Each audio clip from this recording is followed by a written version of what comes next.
She had run 1,800 miles from Philadelphia with a string of pearls and $17 in her purse. She had changed her name 4 times. She had slept in boarding houses where no one asked questions.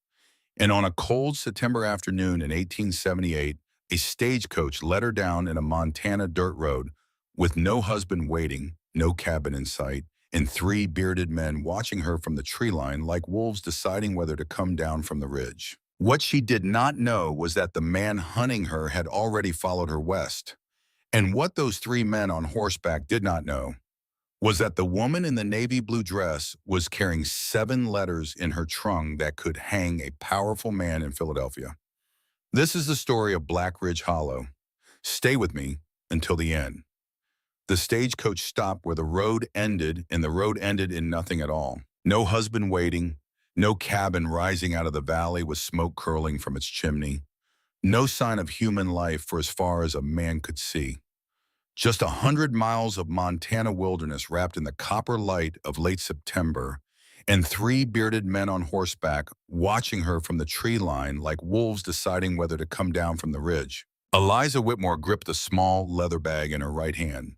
Inside it were 2 things she had carried across a continent. The first was a string of freshwater pearls that had belonged to her mother dead these 12 years, the only piece of her childhood she had not left behind in the house on Walnut Street.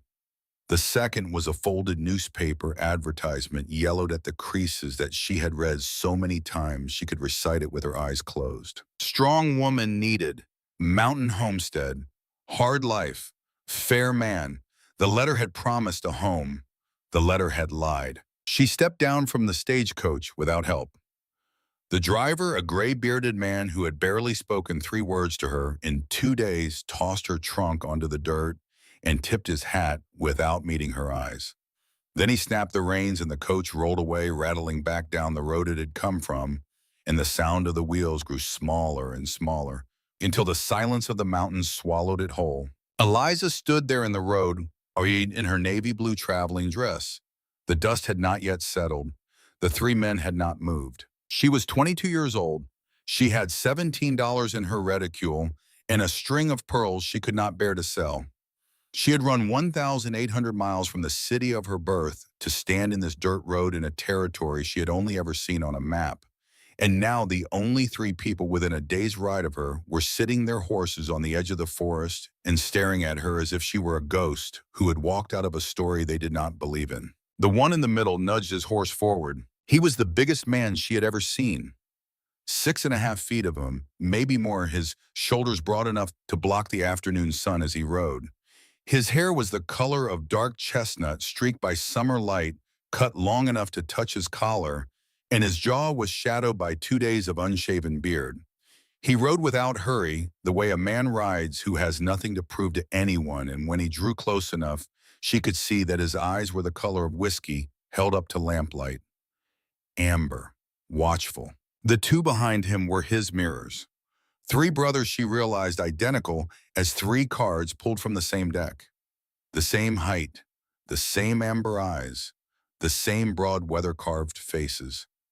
The man in the middle stopped his horse 10 feet from her. He did not speak. He simply looked at her the way a man looks at a weather front rolling in from the north, trying to decide what it will bring. Eliza lifted her chin. She had been raised in the finest parlors in Philadelphia. She had been taught from the age of 6 how to meet any man's eyes without flinching, how to hold the gaze of dukes and senators and her own terrible father. She drew every lesson she had ever learned around her now like a shawl against the cold, and she said in a voice that did not shake, "Mr. Cobb." Not a question, a confirmation. The man in the saddle studied her for another long moment. Then he swung down from his horse, and when his boots hit the ground, the earth seemed to make room for him. He walked the 10 feet between them slowly. He stopped 3 paces away. "Miss Whitmore," he said. His voice was deeper than she had expected. Low and quiet, weighted the way stones are weighted by years of water running over them. She waited for him to say more. He did not. Behind him, one of the brothers finally spoke. The one on the left. His voice was rougher than the first man's, carrying a harder edge. And when she looked at him, she understood at once that he was the one who would not trust her. His eyes were not watching her the way the first man's eyes had watched her. His eyes were taking inventory. "Everett," the second brother said. His voice was quiet, but it carried. "She ain't the one in the letter." The first man, the one in front of her, did not turn around. He kept his eyes on her face. "I can see that, Holden." The letter said plain, "I can see that too." The third brother dismounted then. This one moved differently, softer. He unbuckled a heavy oilskin coat from behind his saddle and crossed the distance between them without hurry. And when he reached her, he did not ask her permission. He simply draped the coat around her shoulders, and she felt the weight of it settle over her like a second body, and the warmth of it caught her so suddenly that for a moment her eyes stung. "Ma'am," he said, "you must be cold." She looked up at him. He was the gentlest of the three. She could see it in the way his mouth softened at the corners, in the way he stood a little to the side so as not to crowd her. "Thank you," she said. "My name is Rowan Cobb. That's Holden. The one who met you is Everett. He doesn't talk much. Don't take it personal." She tried to smile. It came out thin and uncertain, but it came. Everett Cobb had not moved. He was still watching her with those amber eyes. And as she stood there wrapped in Rowan's coat with the wind pulling a strand of honey blonde hair loose from her pins, Eliza became aware of something she had not expected at all. She became aware that Everett Cobb was not looking at her the way the driver had looked at her, or the hotel clerks along the route, or the men at the station in Bozeman who had watched her pass without offering their help. He was looking at her the way a man looks at a door that might be locked from the inside. He was looking at her the way a man looks at a secret. Her hand tightened on the leather bag. She had spent 4 months perfecting the art of giving away nothing. She had rehearsed her face in the mirrors of 4 railway hotels. She knew exactly how to stand, how to breathe, how to let her eyes rest on a stranger's face without betraying the animal part of her that was always listening for footsteps behind her. But Everett Cobb had seen something anyway. She did not know what. She only knew that he had seen it and that he had not yet decided what to do about it. Her eyes cut sideways fast the way they did whenever her heart began to beat too hard. She checked the road behind her. She checked the tree line to the east. She checked the ridge above them. All of it in the space of a single breath. When she looked back at Everett Cobb, his jaw had tightened. He had seen that too. Holden, still on his horse, made a small sound in his throat. "Ev," he said, and she understood at once that this was his way of speaking to his brother without speaking to her. "Ev, something's wrong with this picture." Everett raised his hand, the smallest gesture. 2 fingers lifted, palm flat. Holden went quiet. "Miss Whitmore," Everett said. His voice had not changed. It was still that same low register, measured and unhurried. "It's 40 miles to the homestead. We're losing light. We need to ride." "Yes," she said. "Can you sit a horse?" "I can." He studied her for one more beat. Then he said, "Rowan will take your trunk on the pack horse. You'll ride behind me." She nodded. She let him help her into the saddle. His hands closed around her waist for one brief moment, lifting her with an ease that should have frightened her and somehow did not. And when she settled into place, she became aware of the wall of him at her back, broad and solid, a kind of fortress of a man. He swung up in front of her and took the reins. She did not know where to put her hands. "Hold on to my belt, ma'am," he said quietly. That's the only polite place for him. Her fingers closed around the leather at the small of his back. And then they were riding. They rode for 4 hours before anyone spoke again. The trail climbed through ponderosa pine and aspen, the light falling through the leaves in long gold bars, and the air grew colder the higher they went. Eliza listened to the creak of the saddles and the clop of the horses and the far cry of a red-tailed hawk somewhere above the canopy, and she thought, this is where I am now. This is where I have come. And then, because she was a practical woman before she was a frightened one, she began to ask her questions. She asked them lightly, as if they were the idle questions of a new arrival curious about her surroundings. She made sure her voice sounded pleasant. She made sure she sounded the way a young woman should sound when she is trying to become comfortable with strangers. How far is the nearest town from the homestead?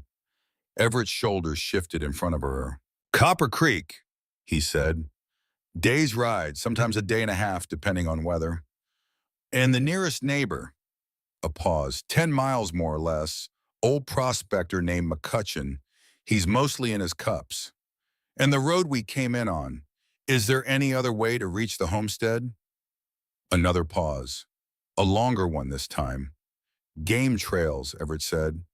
A man who knows the country could come in from the east, but he would have to know it. She nodded. She let a minute pass. Do you receive much mail out here? The silence that followed this question lasted so long that she was sure she had made a mistake. She felt the breath catch in her throat.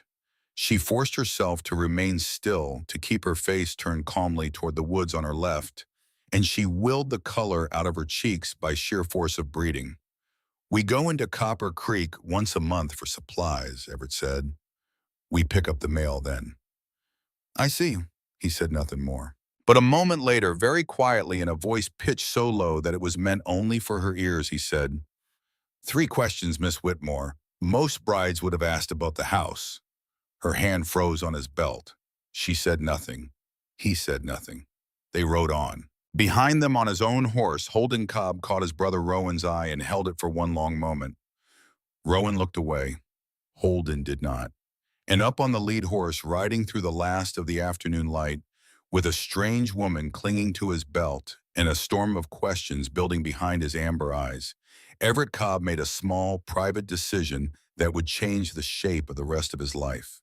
He decided that whatever she was running from, he was not sending her back to it. Not yet. Not until he knew. They reached Black Ridge Hollow at dusk. Eliza saw it first from the top of the last rise when the trail broke out of the pines, and the valley opened below them in the soft gray light of the gloaming. There was the cabin, 2 stories of chinked logs and hewn a stone chimney at one end with a thin curl of smoke rising into the pink sky. There was the barn, a smokehouse, a lean-to kitchen, a split-rail fence running down to a creek that caught the last light and held it like a ribbon of silver. Beyond all of it, the mountain rose up black and vast and crowned with the first early snow of the season. Black Ridge, 3,000 acres, not a single human being within 10 miles. For a moment, she could not breathe. She had imagined this place so many times in so many different hotel rooms that to see it suddenly real in front of her felt like walking into a painting she had hung above her own bed. She had thought she would feel afraid when she saw it. Instead, she felt something she could not name at first, and when she found the name for it, she almost wept. She felt hidden. For the first time in 4 months, hidden. Everett eased the horse down the slope. They crossed the creek at a shallow ford and climbed up to the cabin through a stand of lodgepole pine, and when they dismounted at the porch, her legs were so weak from the long ride that she would have fallen if Everett had not caught her elbow. Easy, he said. Get your legs back. She leaned against the porch rail. She looked up at the house. Your father built it, she asked, because her mouth was dry and she wanted to say something. My father died in the pox of '63, Everett said. Holden and Rowan and me were 18. We built every log of it with our own hands. I see. Come inside. Rowan will have the fire up in 10 minutes. You need food and sleep. He walked her to the door. She paused on the threshold. She did not know why. Everett saw her pause. He did not ask her what she was doing. He simply stood there beside her as if understanding that a woman who had crossed a continent to reach a stranger's door might need a moment to gather herself before she walked through it. The sky behind them was turning lavender. Somewhere in the high trees, an owl gave its first low call of the evening, and Eliza Whitmore closed her eyes for one heartbeat and thought, I have come so far. Let this be enough. Please, God, let this be enough. Then she stepped through the door. The inside of the cabin was larger than it had looked from the outside. The main room ran the full depth of the house with a great stone fireplace at the far wall and a long plank table in front of it. Above the mantel hung 2 rifles and a pair of elk antlers. The floor was wide pine boards worn smooth and dark by many years of boots. To the right, a doorway led to a lean-to kitchen. To the left, a staircase rose to the second floor, and a hallway ran under it to the back of the house. And at the far end of that hallway, there was a door, a single-pane door, closed. She noticed it without meaning to. Some part of her that had been trained since infancy to read the secrets of houses noticed that every other door in the cabin stood open and welcoming. Every other door except that one. She did not ask about it, not yet. Rowan moved past her and began to build up the fire. Holden came in with her trunk on his shoulder and set it down by the stairs without looking at her. Everett stood just inside the door, hat in his hands, watching her take in the room. "Rowan will show you upstairs when you're ready," he said. "There's a room prepared. It was meant to be yours either way." "Thank you. You'll want to rest before supper." "I will." He lingered a moment more. Then he put his hat on the hook by the door and walked past her into the kitchen, and she heard him speaking in a low voice to Rowan, and she heard the sound of the kettle being moved onto the stove, and she realized that for the first time in 4 months, she was standing inside a building whose doors she had not chosen, and she was not afraid. Or she was afraid, but the fear had changed its shape. It had become a thing she could carry. Rowan led her up the stairs. The room he showed her was small, clean, modest in the way of all frontier rooms. A narrow bed with a thick wool blanket, a small washstand, a chair, one window facing east toward the mountain, a lamp already burning on the nightstand. "Ma'am," Rowan said at the door, "supper will be about an hour. If you need anything, call down." "Thank you." He hesitated. "Miss Whitmore," he said, and the gentleness in his voice almost undid her. "I don't know what brought you here. I don't need to know. But you're safe in this house. I want you to hear me say that." She looked at him. She could not answer.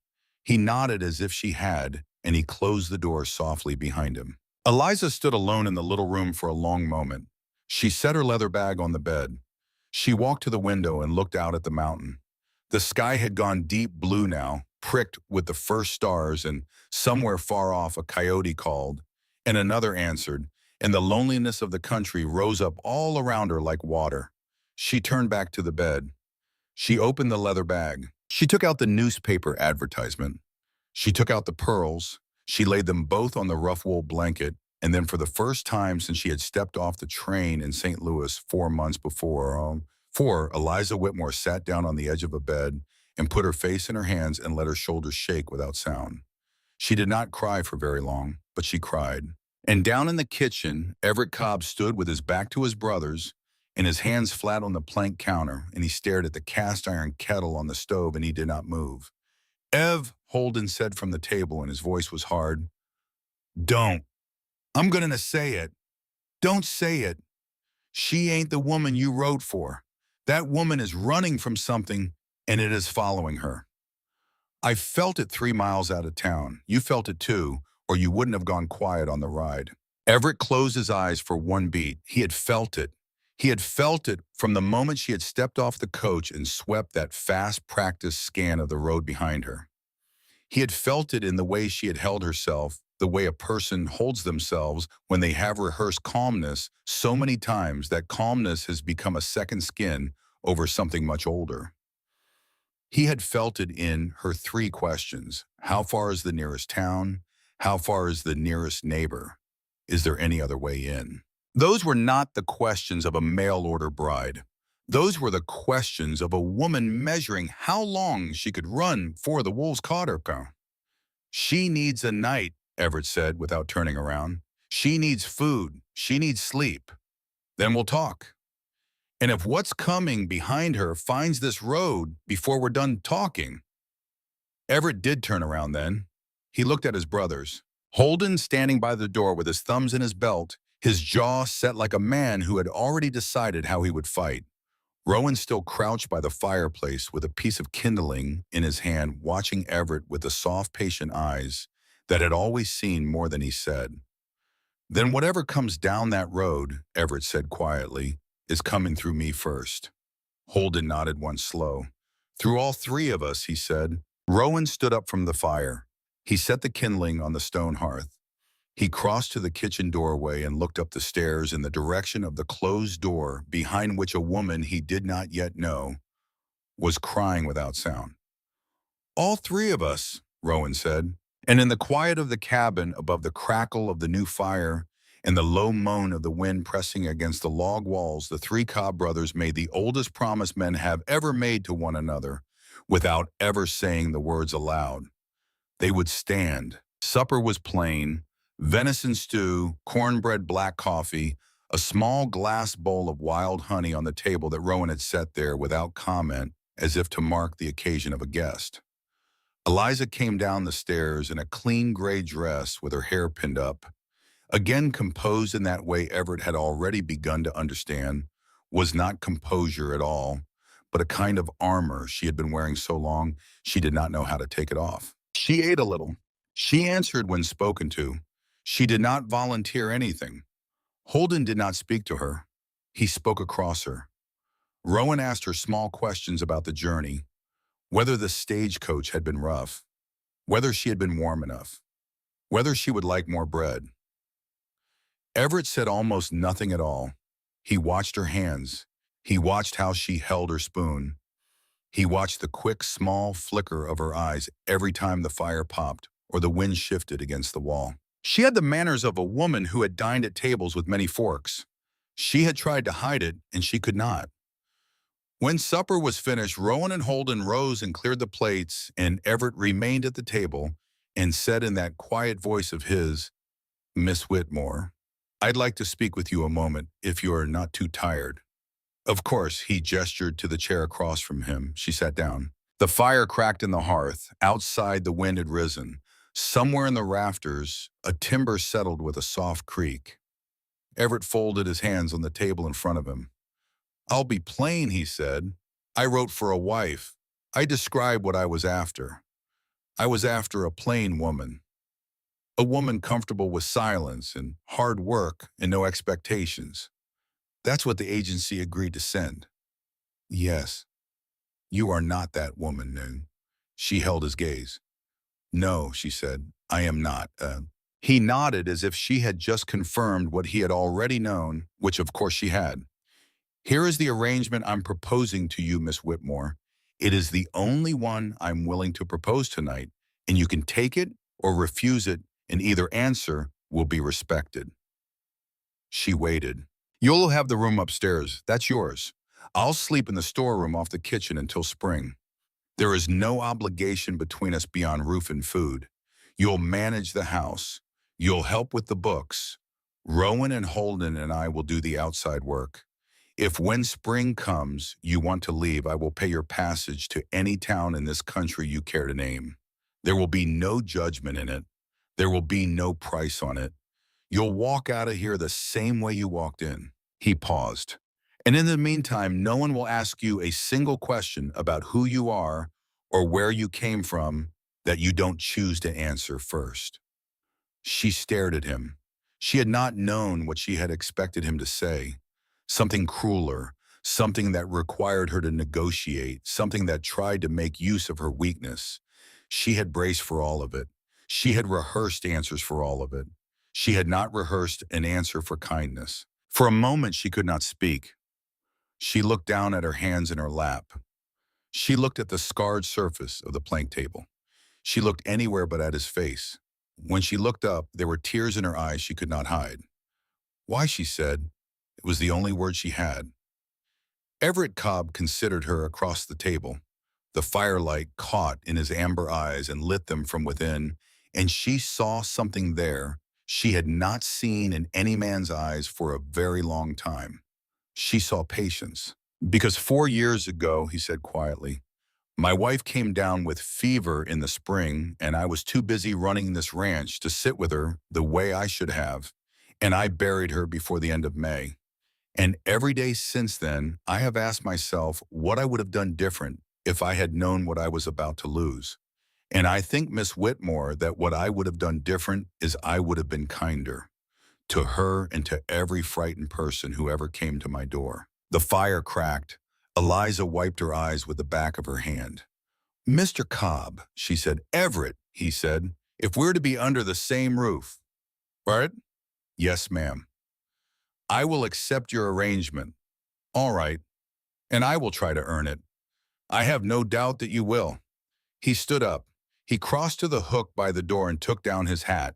He paused there with his hand on the latch, and without turning around, he said, Miss Whitmore, Eliza, whatever is behind you, it does not cross this threshold tonight.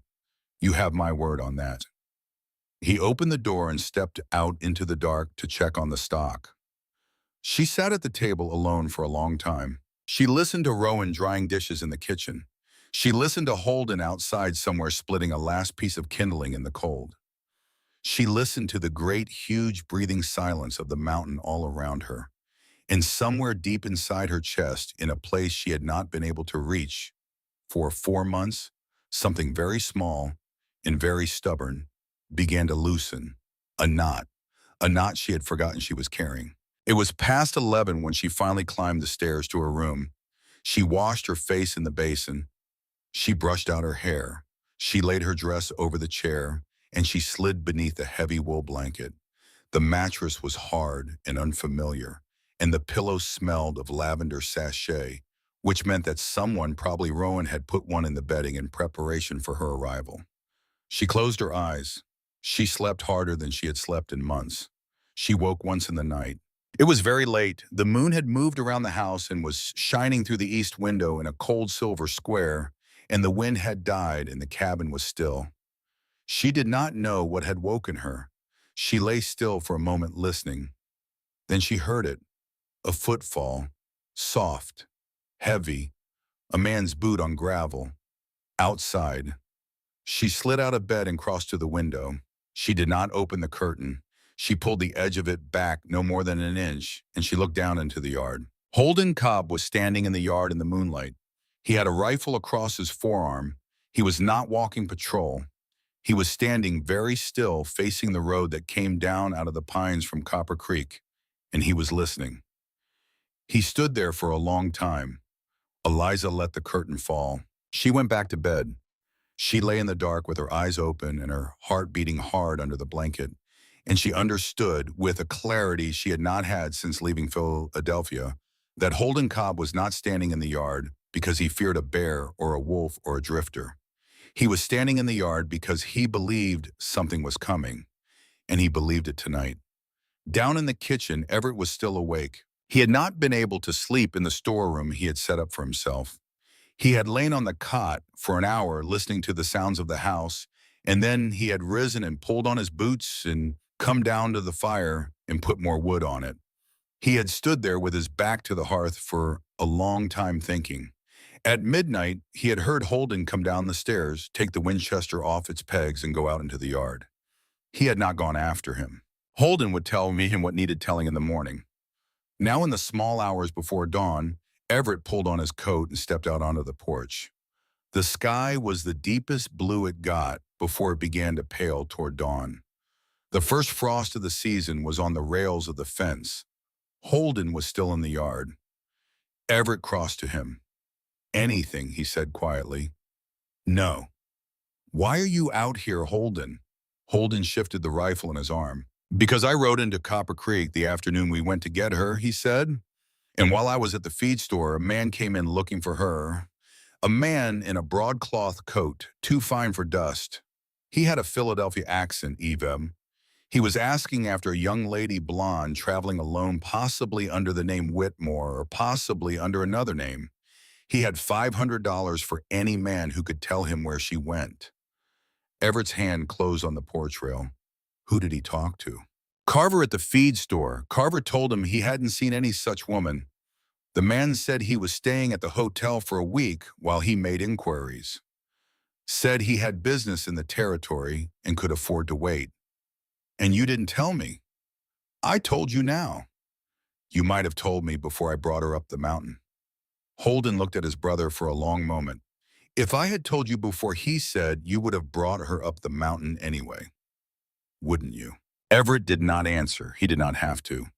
The two brothers stood together in the frost and the moonlight and looked down the dark road that ran out of the pines toward Copper Creek, and neither of them spoke for a long time.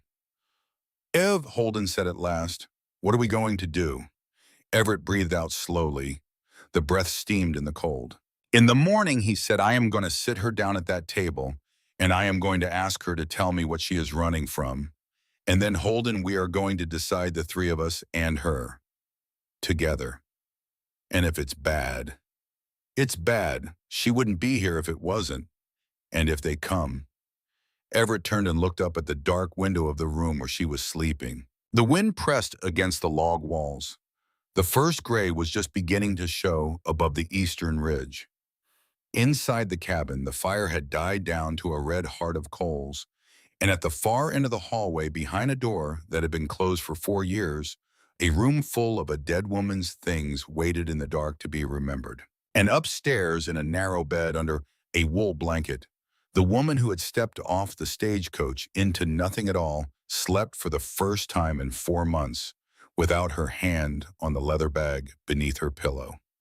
If they come, Everett Cobb said quietly, they will find 3 brothers and a loaded rifle waiting for them. Holden nodded.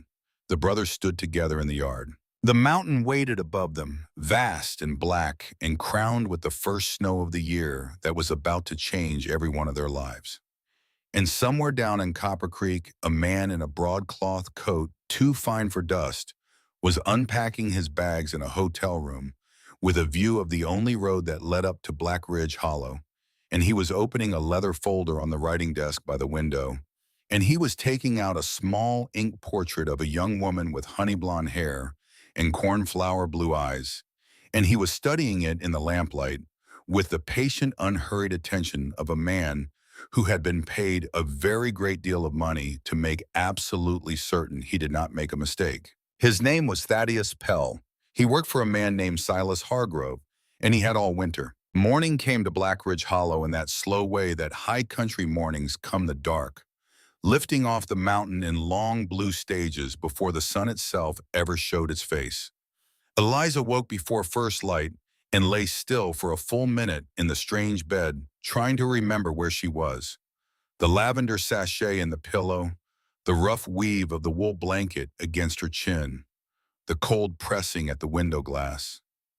And then the memory of the night before came back to her all at once, and she understood that she was not in a hotel room in St. Louis or a boarding house in Bozeman or any of the other rooms she had slept in on her long flight west. She was in the house of Everett Cobb, and she was safe, or she was safer than she had been, which in her life had come to mean the same thing.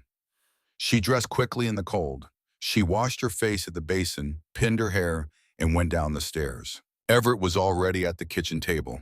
There was a tin cup of black coffee in front of him, and a second one poured and waiting across from him, and she understood without being told that the second cup was meant for her. Rowan was at the stove turning bacon in a cast-iron skillet. Holden was not in the kitchen. Through the window, she could see him out by the barn, his breath rising in the cold, feeding the horses. Everett looked up when she came in. Miss Eliza. Mr. Cobb. Everett, sit down. She sat. He pushed the coffee toward her. She wrapped her hands around it. You slept. I did. Good. He waited until Rowan had brought the plates to the table and sat down beside him. And then he waited one moment longer, and then he said in that same quiet voice he had used the night before, Eliza, I promised you I would not ask questions you did not wish to answer. I am going to keep that promise. But there is something you should know before this day goes any further, and I would be a poor man if I did not tell you. She set her cup down. The afternoon we rode out to fetch you, Everett said. Holden was in Copper Creek. A man came into the feed store while he was there. Dressed fine, Eastern accent. He was asking after a young woman of your description. He offered $500 for any information that would lead him to her. Holden told me last night, the man is staying at the hotel in Copper Creek. He said he meant to be in the territory for some time.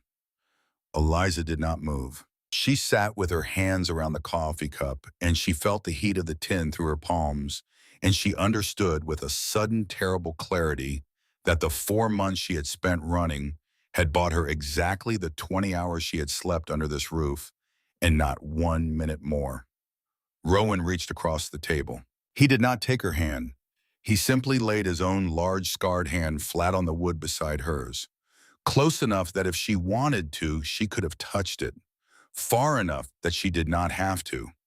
"Ma'am," he said gently, "you are among friends." She looked at Everett. Everett's amber eyes were steady. "You do not owe us the story," he said, "but if you give it to us, we can help you better. That is the only reason I am asking. You choose."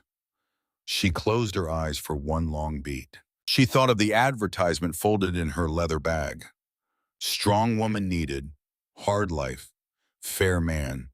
She thought of the ink portrait as she was sure somewhere down in Copper Creek, a paid man was studying at this very moment. She thought of the face of her father the last time she had seen it over a dinner table in Philadelphia, the candlelight falling on him while he explained without ever once raising his voice that she would marry Silas Hargrove in 2 weeks and that her feelings in the matter were of no concern to him at all. She opened her eyes and she told them. She began at the beginning. Her mother dead of a wasting sickness when she was 10. Her father, Nathaniel Whitmore, who had remarried within a year and who had turned from a cool man into a colder one. The house on Walnut Street with its ballroom and its 2 pianos and its staff of 14. The education she had been given, the music, the languages, the mathematics that her stepmother had called unseemly in a woman. The gradual understanding as she reached her 20th year that her father did not see her as a daughter at all. He saw her as an asset he had been carrying on his books for 2 decades and would shortly be liquidating. She told them about Silas Hargrove. She told them his age, which was 58. She told them the size of his shipping concern, which was twice the size of her father's bank.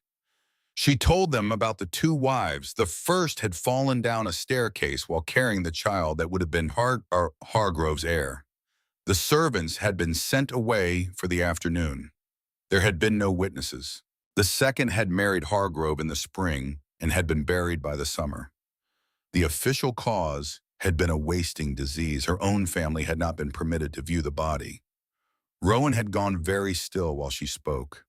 Holden had come in from the barn halfway through and had stood in the doorway with his hat in his hand, and as she reached the part about the second wife, his knuckles had gone white around the brim. She told them how she had run. The night before the contract was to be signed, she had slipped out of the house on Walnut Street with her mother's pearls and a folded newspaper advertisement she had cut from a farming weekly 3 weeks earlier. She had taken the train to Pittsburgh, then to Chicago, then to St. Louis, changing her name at each stop. She had gone by Eliza Winters, by Elizabeth Ward. She had slept in boarding houses run by women who did not ask questions. She had written to the Western Matrimonial Agency from a hotel in St. Louis under her real name because the agency had required verification and because she had judged rightly that her father would not think to look for her in such a place. The territory was too rough for a Whitmore. That was what he would say. She had been wrong to underestimate him. "My father," she said quietly, "does not accept any situation he did not decide. And Silas Hargrove has more money than my father and twice the reach and none of the restraint. If the man in Copper Creek is here, it is because my father has agreed to help him bring me back, or because Hargrove has tired of waiting for my father to act and has sent his own men. Either way, they will not stop." She stopped. She looked down at the tin cup between her hands. "I did not come here to bring this to your door," she said. "When I accepted your arrangement last night, I told myself that I had outrun it, that I was far enough. I was wrong. If you put me back on a coach this morning, I will not hold it against you. I will not hold anything against any of you." The kitchen was quiet for a long beat. Holden spoke first. "Ev." "Yes, Holden. 3 years from now, I want to find the man who wrote that contract and have a conversation with him." "I know. I have never hit a man for the pleasure of it. I would hit this one." "I know." Rowan did not say anything at all for a moment. He was looking at his hands, and then he stood up from the table, crossed to the fire, picked up a poker, and turned a log that did not need turning. When he turned back, his eyes were wet, and he did not try to hide it. "Ma'am," he said, "you did the right thing. Running, you hear me. You did the right thing. Everett had not spoken. Eliza looked up at him at last. He was watching her the way he had watched her in the road the afternoon before, with that same patient, measuring attention. And then he spoke. From this morning forward, and he said, "In this house and on this mountain, your name is not Whitmore. Your name is Eliza. You are the friend of the Cobb brothers. And any man who comes up that road asking questions about you will be given answers that we choose. Severett, I have given my word, Eliza. I do not give it twice." He stood up from the table. He put his hat on. He walked to the door. At the threshold, he paused and looked back, and the shadow of the doorframe caught at his jaw and at his amber eyes and at the broad set of his shoulders. "A man keeps his word," he said. "That is all there is." And then he went out into the morning to do the day's work. The days that followed were the strangest days of Eliza Whitmore's life. She had expected, when she accepted Everett's arrangement at the table on her first night, to pass a winter of cold silence in a house full of strangers. She had expected to be useful in small ways. She had expected to be tolerated, to be watched, to be suspected. She had not expected to be folded into the life of the Cobb brothers the way a loose thread is folded back into the weave of a blanket so that the whole is made tighter by it. But that was what happened. Rowan took her on her tour of the homestead the second morning. He walked her through the barn and introduced her to the milk cows by name. Molly, the eldest, whose milk was sweetest. Juno, the red one, who was stubborn and would kick a bucket over if she took a disliking to the bootsteps of the man approaching her. A team of heavy plow horses named Samson and Delilah. 4 saddle horses, pair of mules. A flock of 27 laying hens that Rowan tended himself and whose eggs he collected in a woven basket he carried on one arm, the way another man might have carried a rifle. He showed her the smokehouse where 3 hams from the autumn slaughter were beginning their slow cure over hickory.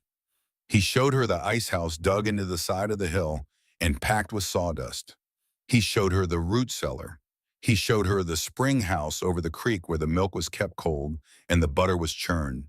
He named every tool on the wall of the barn and what it was used for, and he did it with the quiet patience of a man who had understood without being told that she had grown up in a house where the work was always done by other hands and that she wanted very badly now to learn to do it herself. Holden was more difficult. He did not warm to her the way Rowan had.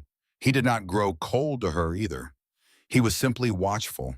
He watched her over the rim of his coffee cup at breakfast. He watched her from the barn door when she helped Rowan feed the chickens. He watched her in the evenings when she sat by the fire mending a tear in one of Everett's work shirts that she had asked for permission to repair. He did not speak to her often, and when he did, he spoke short in that hard, low voice of his, and she felt every time that he was taking some measure of her that she could not see the scale of. On the third day, he brought a Winchester into the kitchen and laid it on the table in front of her. "Miss Eliza," he said. "Holden, do you know how to fire one of these?" "I do not." "Do you want to?" She looked up from the shirt. "Yes." "After dinner." That was the whole of the conversation. After dinner, while Rowan was clearing the plates and Everett was out in the yard checking on a mare, who was due to foal in the early winter, Holden Cobb took Eliza Whitmore out behind the woodshed and showed her how to hold a rifle. He showed her how to break it down, how to thumb a cartridge into the chamber, how to bring the stock to her shoulder without pinching her skin in the action, how to breathe out slow and squeeze the trigger between heartbeats. She fired 6 rounds at a tin can on a log 30 paces out. She missed the first 2. She hit the last 4. Holden took the rifle back from her and ejected the spent brass. He picked the casings up out of the snow and dropped them into his coat pocket. He did not praise her. He did not smile. But when he walked her back to the cabin in the blue dusk and he opened the kitchen door for her, he said very quietly, so that neither Rowan at the stove nor Everett at the table could hear him, "Tomorrow after dinner, same time." "Yes, Holden. We are going to do this every day until the snow is too deep to stand in." "Yes, Holden." "And ma'am." "Yes. You did well." He went past her into the house without looking at her, and she stood in the doorway with the cold at her back and her cheeks hot from more than the wind, and she understood that Holden Cobb had in his own hard, quiet way just welcomed her. Everett was the hardest of the three to read. He was always kind to her and never warm. He was always present and never pressing. At the breakfast table, he would ask her how she had slept, and he would listen to her answer. At supper, he would ask if the stew needed more salt. In the evenings, he would sit across the fire from her with a ledger open in his lap, and he would work on his accounts, and she would work on her mending, and they would speak sometimes in small pieces and sometimes not at all, and the silence between them was not uncomfortable. On her fifth morning in the house, she asked him if she might look at the ledgers. He raised his head from his coffee. "You can read a ledger." "My father is a banker, Everett. I can read a ledger the way you can read the weather." He considered her for a long moment. "All right," he said, "come with me." He took her into the small room off the main hall that served as his office. There was a desk under the window, a plank shelf on the wall stacked with bound books, a kerosene lamp, and 3 years of account ledgers in a row along the shelf. He pulled down the most recent and set it on the desk in front of her. "That is this year. Walk me through what you see." She sat down, she opened the book, she began to read. For 3 hours, she read in silence while Everett stood at the window and watched the snow begin to fall on the high pasture. She turned pages. She ran her finger down columns. She reached once for a stub of pencil without asking and began to make small, neat notes in the margin of a separate sheet of paper she pulled from her apron pocket. When she finally looked up, Everett had long since sat down in the second chair. He was watching her. "Everett?" "Yes." "Your trading agent at Fort Benton is short-weighting your beef by approximately 11%. A beat. Say that again. On every head. For the last 3 years that I have looked at going back as far as this book. He weighs the animal alive. He then deducts what he calls a shrinkage allowance, which is not unreasonable in principle, but the percentage he is deducting is nearly double the standard allowance used by the trade. Over the last fiscal year alone, I calculate that has cost you $320. $320? Yes. In 1 year? Yes. Everett sat back in his chair. He did not speak for a long moment. "I have been selling to that man," he said quietly, "for 9 years. Yes. Ruth used to do these books. I know. After she died, I did them myself. I never knew what I was looking at. Holden handled the deliveries and I signed the papers, and that was the end of it. I understand. $320. A year." He rubbed the side of his jaw. Then he did something Eliza had not expected. He smiled. It was small and it was tired, and it was the first true smile she had seen on his face. He shook his head once and he looked up at the ceiling beams, and he said softly and to no one, "Ruth, darling, you'd have laughed me straight out of the house." Eliza was quiet. She understood that the smile was not for her. She understood that it was an old smile turned toward a woman who was not in the room, and she felt no jealousy about it. She only felt glad that it had come. She found 2 more things in the ledgers that week. The first was a drainage contract the brothers had signed with a neighboring rancher, a Mr. Henley to the south, in which Henley was to pay a small annual fee for the right to run his irrigation line across the corner of Cobland. Henley had not paid the fee in 2 years, and Everett had forgotten about it. Eliza pulled the contract from a drawer, read it, and drafted a polite letter of reminder that Everett signed without revision. Mr. Henley's check arrived in Copper Creek 18 days later. The second thing was the drainage ditch. It was in the ledger twice a year, every year, going back as far as the records ran. $200 every spring for labor. Another 100 every autumn for repairs.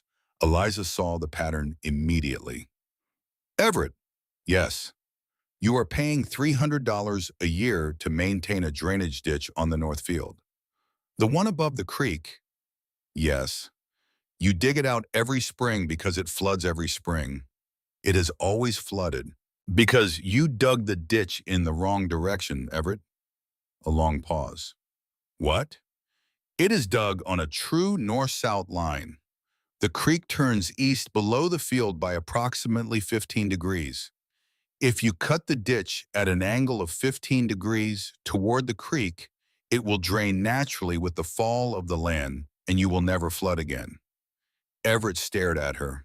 At the table behind them, where he had been pretending to whittle a peg for the barn door, Holden Cobb gave a short bark of laughter. "Ev," Holden said, "somebody just told you that you have been doing it wrong for 12 years. I heard. 12 years, Ev. I heard you, Holden." Eliza did not smile. She kept her face perfectly composed because she had been raised to keep her face perfectly composed while delivering uncomfortable information to powerful men, and because she liked Everett and did not wish to embarrass him. "Everett," she said quietly, "I am not telling you that you are wrong. I am telling you that I will argue with you about it tomorrow, after I have slept." Everett looked at her. For a long beat, he did not move. And then for the second time since she had come to Black Ridge Hollow, Everett Cobb truly smiled. Not the thin, tired smile of the week before. A full smile, the kind that changed the whole shape of his face, that took 10 years of grief off him in a single instant and showed her for the first time what he must have looked like before Ruth Cobb had come down with fever in the spring of 1874. Rowan saw it from the kitchen doorway. He did not say anything. He turned away and went back to the stove, and his hands were shaking, just a little, the way a man's hands shake when he has just witnessed a small, quiet thing that he has been praying for without knowing that he was praying. That night, after Eliza had gone upstairs and the fire had burned low, Rowan put his hand on Holden's shoulder as they both stood by the window looking at the snow. "Holden, I saw it. 4 years. I saw it, Rowan." He smiled today. "I said I saw it." Holden Cobb was not a sentimental man. He looked out at the dark snowfall and he did not turn his head, but he reached up with his free hand and he clapped his brother's knuckles once rough and brief, and then he said, "Don't let him see us watching." "I won't.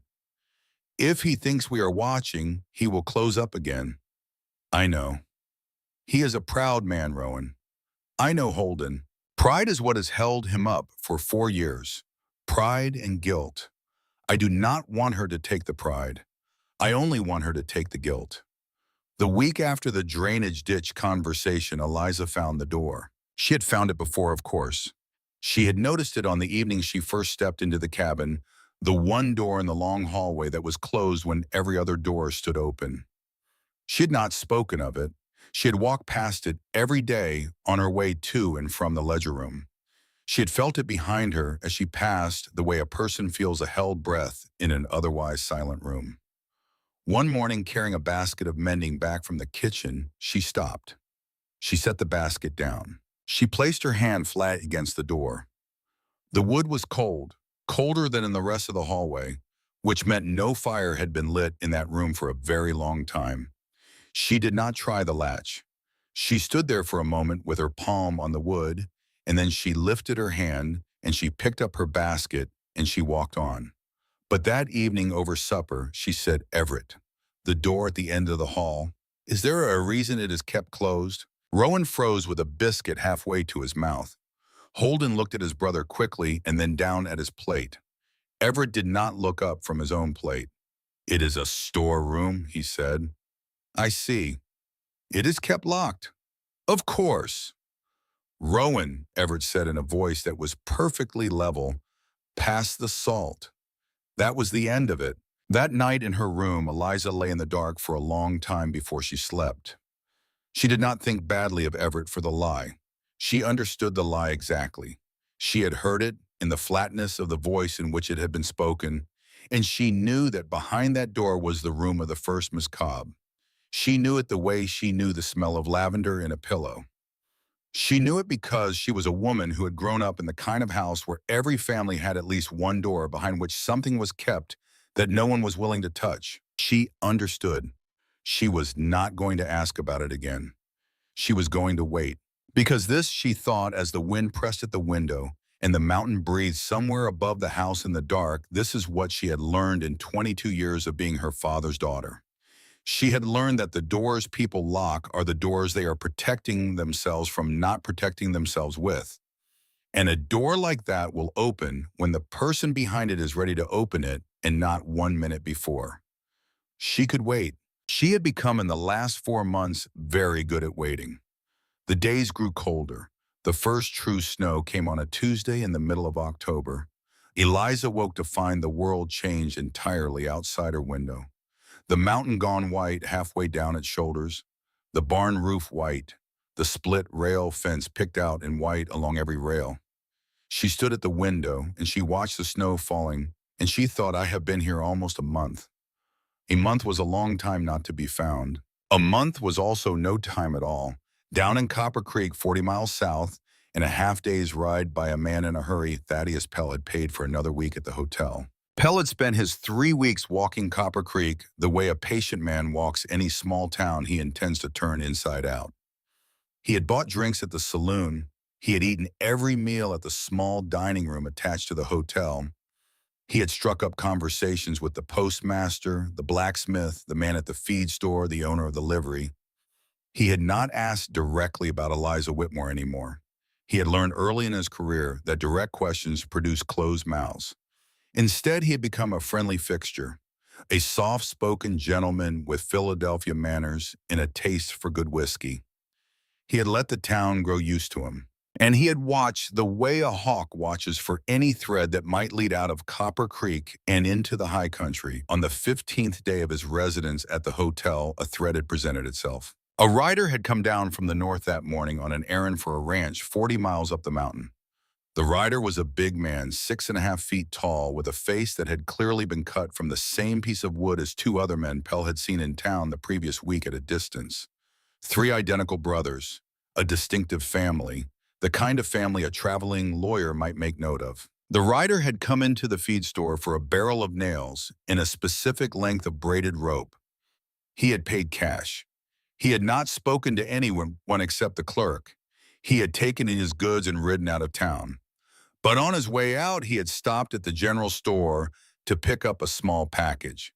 And Pell, who had been sitting on the hotel porch across the street with a cup of coffee in his hand and a book open in his lap that he had not been reading, had watched him pick up the package. It was a small parcel of paper and thread, the kind of parcel one might pick up for a woman who had begun a piece of embroidery and had run out of supplies. Pell had watched the big rider mount his horse and turn north out of Copper Creek, and he had sat with his cold coffee and his open book for another 30 minutes before he had risen and walked unhurriedly to the livery stable, where he had asked the stableman in the friendliest possible voice what ranch it was up in the hills that was owned by the 3 brothers who looked so remarkably alike. The stableman had told him without hesitation. The place was called Black Ridge Hollow. It was 40 miles into the high country, up a road a body could not miss if they followed the creek north out of town. The Cobb brothers had held the ground there for nigh on 15 years. Good men, quiet, kept to themselves. Pell had thanked him kindly. He had gone back to the hotel. He had sat down at the writing desk by the window, and he had taken out a fresh sheet of hotel stationery, and he had written a short cipher telegram to be sent to Philadelphia in the morning. The telegram said only located, 40 miles north, 3 brothers, advise. Then he had folded the telegram, put it in an envelope, and set it aside for the morning's first wire.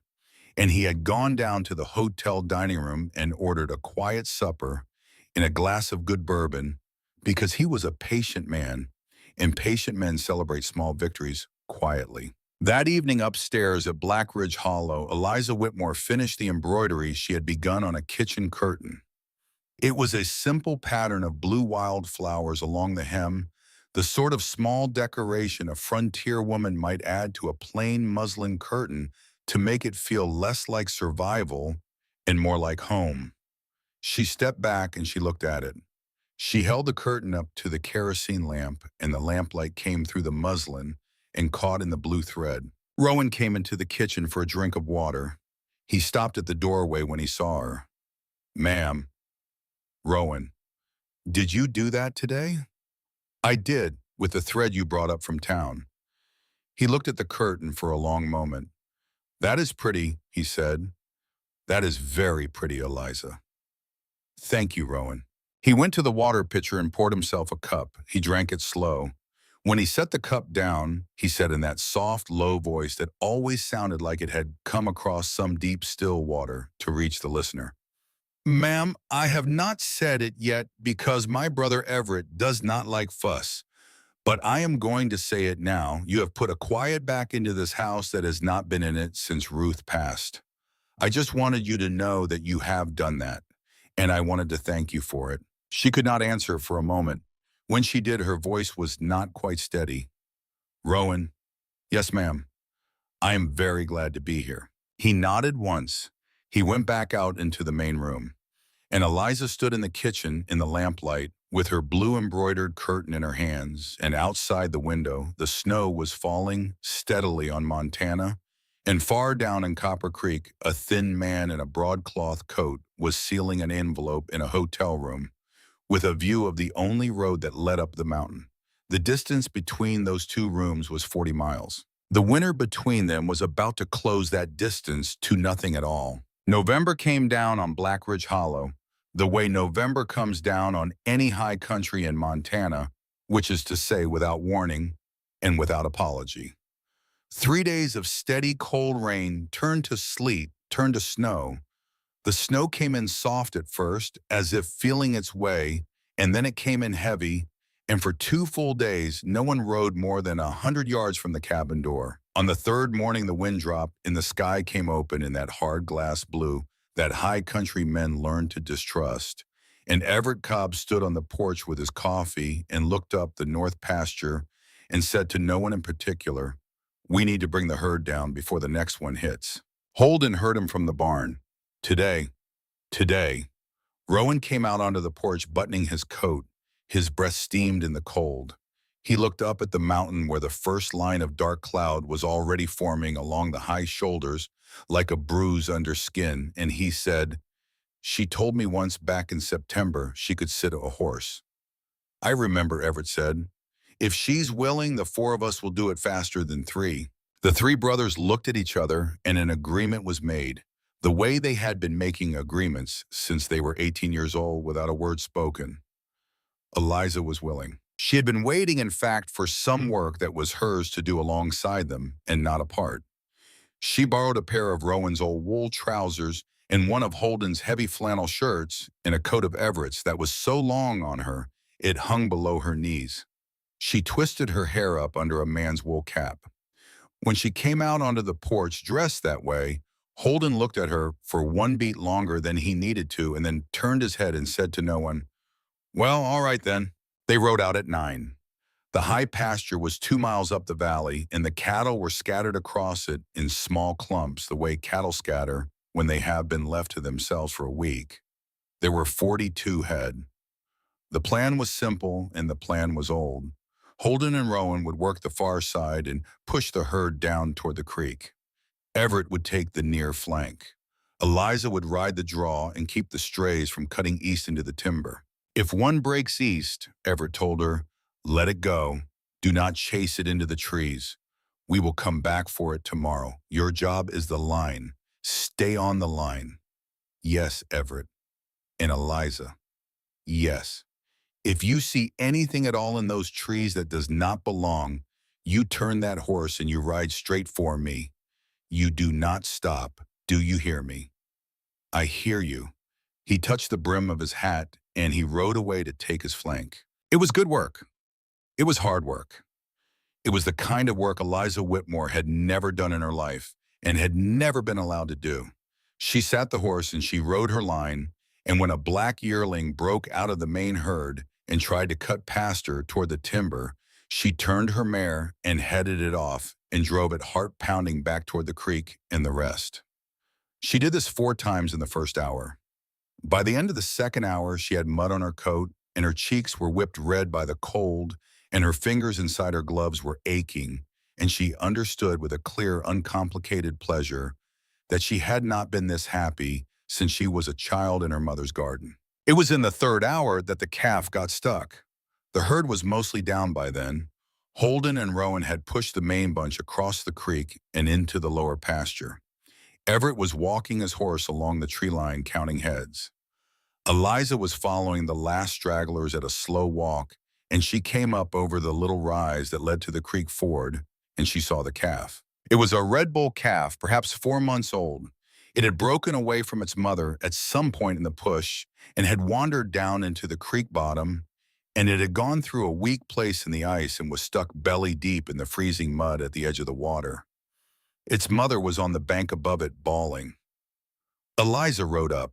She looked for Everett. He was 300 yards away, his back to her still counting. The calf was starting to tire. She did a thing then that she would not have done a month earlier. She did not ride for help.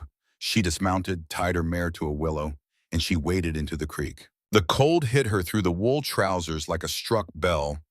She went down on one knee in the mud beside the calf. The animal was bawling and thrashing, and she got her arms under his chest and she lifted, pulling against the suction of the mud. And for a moment, nothing moved, and then the mud released all at once, and the calf came up with a great sucking sound and fell against her, and she and the calf and 15 pounds of Black Creek mud went over backward into the shallow water. She came up spitting.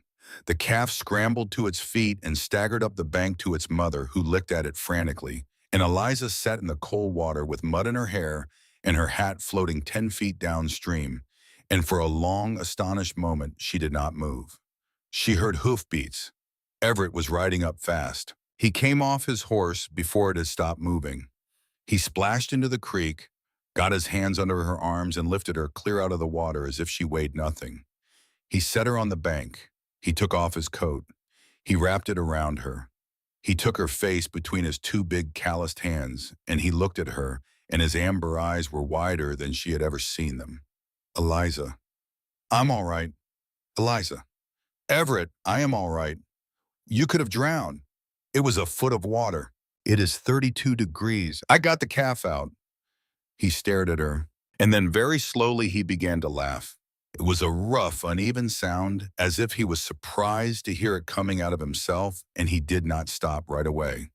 He stood in the mud with his hands on her shoulders, and he laughed for a good long moment, shaking his head, and she began to laugh too, because there was nothing else to do, and they laughed together in the cold at the edge of the creek, while the calf bawled for its mother and the horses stamped on the bank above them. When the laughter stopped, Everett was still holding her shoulders. His hands were warm through the coat. He let them drop. Miss Eliza Whitmore, he said, and his voice was rough, you are going to be the death of me. I hope not, Everett. So do I, ma'am. He put her up on his horse. He led his horse and hers back toward the cabin, while she sat wrapped in his coat with her teeth chattering, and when Holden and Rowan came up to meet them halfway and saw the state of her, Holden said, what in God's name? And Everett said only, she saved a calf. And Holden looked at Eliza for a long moment. Then he looked at his brother. Then he reined his horse alongside hers, and he said in that hard, low voice of his that she was learning was not hard at all, Miss Eliza. Yes, Holden. You can call me Holden from here on out. You have earned that. Thank you, Holden. And ma'am, yes.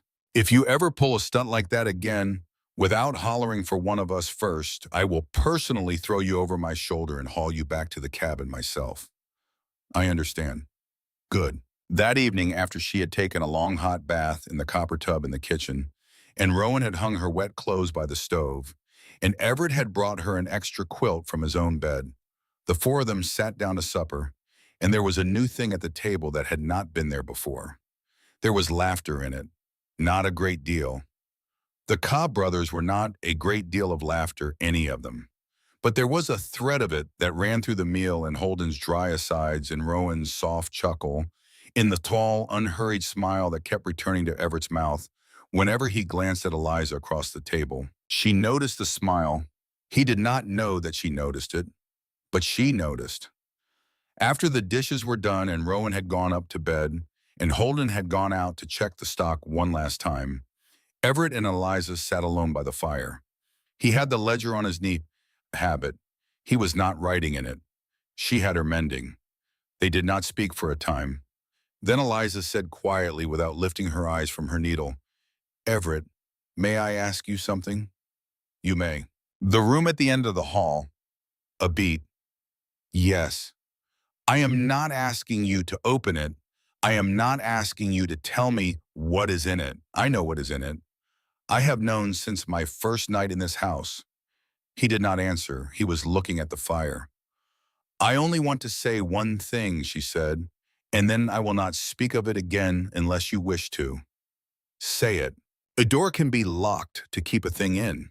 A door can also be locked to keep a person out of their own grief. I was locked out of my own grief for my mother for 12 years, Everett. I was not allowed to mourn her in my father's house. I was not allowed to speak of her. Her portrait was turned to the wall, and her piano was sold within a month, and I learned to carry her in secret because there was no room for her in the open. What I learned, Everett, in those 12 years is that grief does not get smaller when you lock it away. It only gets heavier. It only waits. She set down her mending. She looked up at him across the fire. I do not know what your Ruth was like. I know only that she was loved. I know it from the way Rowan goes quiet when her name is near.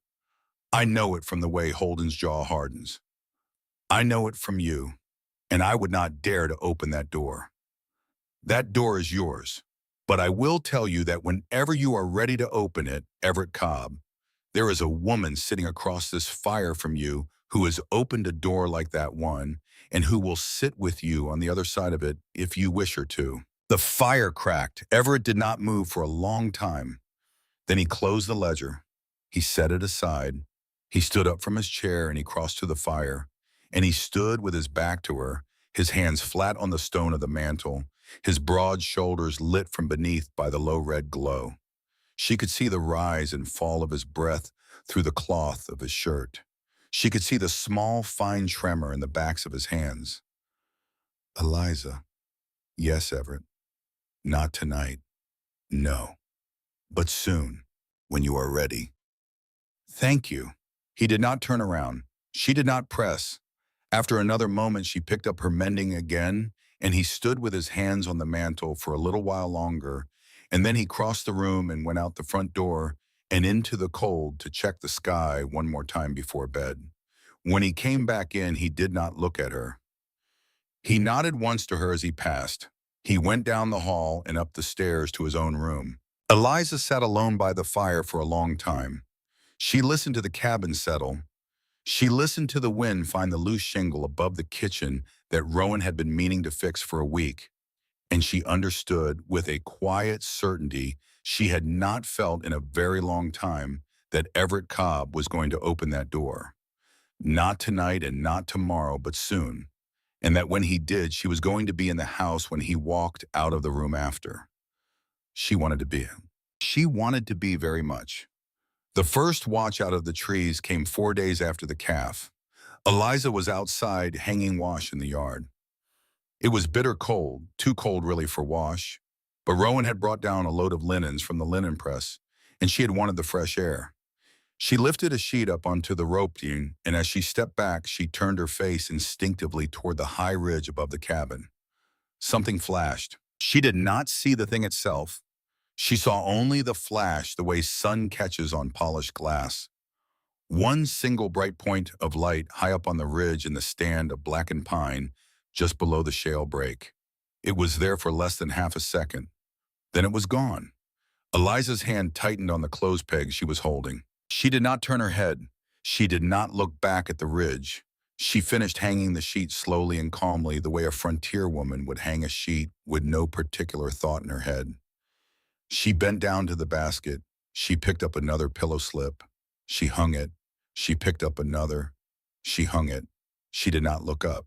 When the basket was empty, she carried it back to the porch, set it down, and went inside the house, and she closed the door behind her, and she put her back against the door, and she closed her eyes. Holden was at the table cleaning his Winchester. He saw her face. He put the cleaning rod down very carefully. Eliza. Holden. The ridge above the upper pasture. In the black pines just under the shale, there is someone up there with a spyglass. Holden did not move for one full beat. Then he rose. He crossed to the window. He did not stand in front of it. He stood to the side of the curtain, and he looked out at an angle, keeping himself out of sight, the way a man looks out of a window when he does not want to be seen doing it. How long? A single flash, perhaps half a second. Light on glass. Yes. Could have been a piece of mica. Could have been water on a stone. It could have been, yes, you do not believe it was. I do not, Holden. He nodded once short. Go about your afternoon normally. Bring the wash in when you usually would. Do not look up at that ridge again. Do not tell Everett. Not where he can be seen to react. I will tell him tonight after Rowan is asleep. Yes. And Eliza. Yes. Do not go to the barn alone after dark. Not until I tell you otherwise. I will not. She went back out. She did the rest of the wash. She did not look at the ridge again. When the shadows began to lengthen and the cold bit too hard to stay outside any longer, she brought in the sheets one by one, folded them in the kitchen, and set them in a basket for the linen press. Her hands were perfectly steady the whole time. Holden told Everett that night.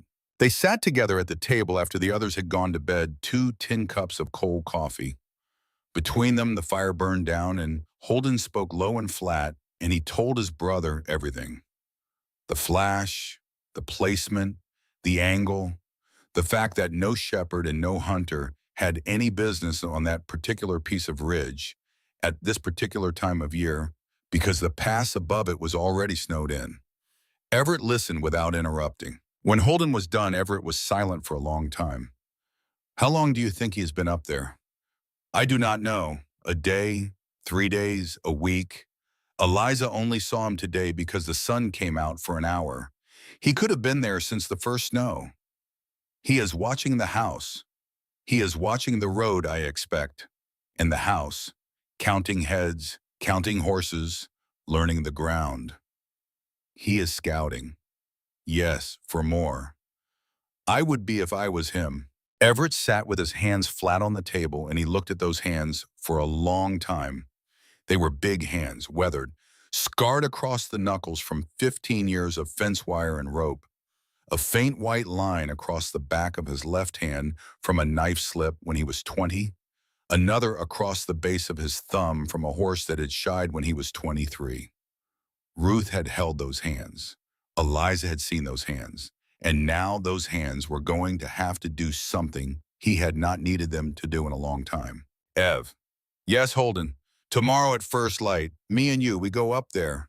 Yes. Rowan stays with her. Yes. If he is still up there, we talk to him. If he is gone, we read the ground. Yes. You know what it is going to say? Yes. All right. They sat in silence a moment more. The fire was a low red eye in the hearth. The wind had dropped and the cabin was very still. Somewhere upstairs, a floorboard creaked as Eliza turned in her sleep. Ev. Yes. 4 years ago when Ruth died. Yes. I told myself I would never see you look the way you looked at her funeral again in my life. I made that promise to myself over her grave. Do you remember? I remember. I am keeping it. I know you are Holden. I want you to understand something. Whatever comes down that road, whatever walks up that hill, whoever her father sends, whoever Hargrove sends, I do not care if it is 1 man or 10. I do not care if they have paper from a judge or a badge from a marshal. I do not care if they have the law of every state between here and Philadelphia. I care about one thing. She stays. She stays or she goes only by her own choosing. Everything else comes through the 3 of us. Do you hear me, Ev? I hear you, Holden. Say it back. She stays or she leaves by her own choice alone. That is right. That is the whole of it. Holden Cobb reached across the table and he took his brother by the forearm and he squeezed once hard the way he had squeezed his arm at their father's grave when they were 18 years old. Then he let go. Then he stood up, took his rifle from the pegs, put on his coat, and went out to walk the yard until dawn. Everett went up to bed, but he did not sleep. He and Holden rode out at first light. They told Rowan and Eliza only that they were going to check a fence line on the high pasture. Eliza looked at Holden once as he buckled on his gun belt And Holden met her eye once, and the two of them exchanged a single flat look that said everything and contained no words. She nodded. She did not ask. They were gone 4 hours. When they came back, their faces were set, the way men's faces set around bad news they have not yet decided how to speak. The two brothers stamped the snow off their boots on the porch. They came inside. Rowan was at the stove. Eliza was at the kitchen table kneading bread dough. Her sleeves rolled to her elbows, flour to her wrists. She looked up. Everett took off his hat. He hung it on the peg. He crossed to the table and he sat down across from her. Holden stood by the door. Rowan turned from the stove, drying his hands on his apron. Everett laid a small object on the table between them. It was a cigar stub. It was hand-rolled. The paper was marked with an embossed gold band. The band bore a small, elaborate monogram, a stylized letter H inside a shield. Eliza looked at the cigar stub. The blood went out of her face so quickly that she swayed on her stool. Rowan stepped forward without a sound and put a hand at her back to steady her. Eliza. I am all right, Rowan. You went white. I know, I am all right. Everett? Yes. That monogram is the personal band of Silas Hargrove's cigars. They are rolled for him in Havana. He gives them only to his associates. No shop in America sells them. We thought that might be the case. How many? How many? How many stubs were up there, Everett? Everett exchanged one short look with Holden before he answered. 4. 4. 4 stubs in that spot, 2 sets of boot prints, 1 saddle horse tied off in the trees below. The man up there is a patient smoker, Eliza. He has been sitting in the same place for some time, perhaps 4 days, perhaps more. 4 days. Yes, he has been on that ridge for 4 days. Yes, dear God. She sat down hard on the stool. Rowan poured her a cup of coffee and put it in her hands and folded her fingers around it. Holden crossed the kitchen and came to stand behind Everett. Everett did not move. He kept his amber eyes steady on hers. Eliza. Yes. Listen to me. He has not come down off that ridge. That means he is still scouting. He is learning us. He is learning the road in the house and the stock, and which one of us is where at what hour. He has not moved because he is waiting. He is waiting for something. A signal, a man, a number of men. I do not know what. But while he is waiting, Eliza, we can prepare. And we have been preparing since the day you told us who was after you. Do you understand me? Yes. Tell me what you understand. We have time. Yes. How much we do not know, but we have it, and we are going to use it. Yes, Everett. Eliza. Yes. Do not go out of sight of the cabin again without one of us with you. From this morning, not to the spring house, not to the barn, not to the privy, not to the wash line. One of us will be within 50 yards of you until this is finished.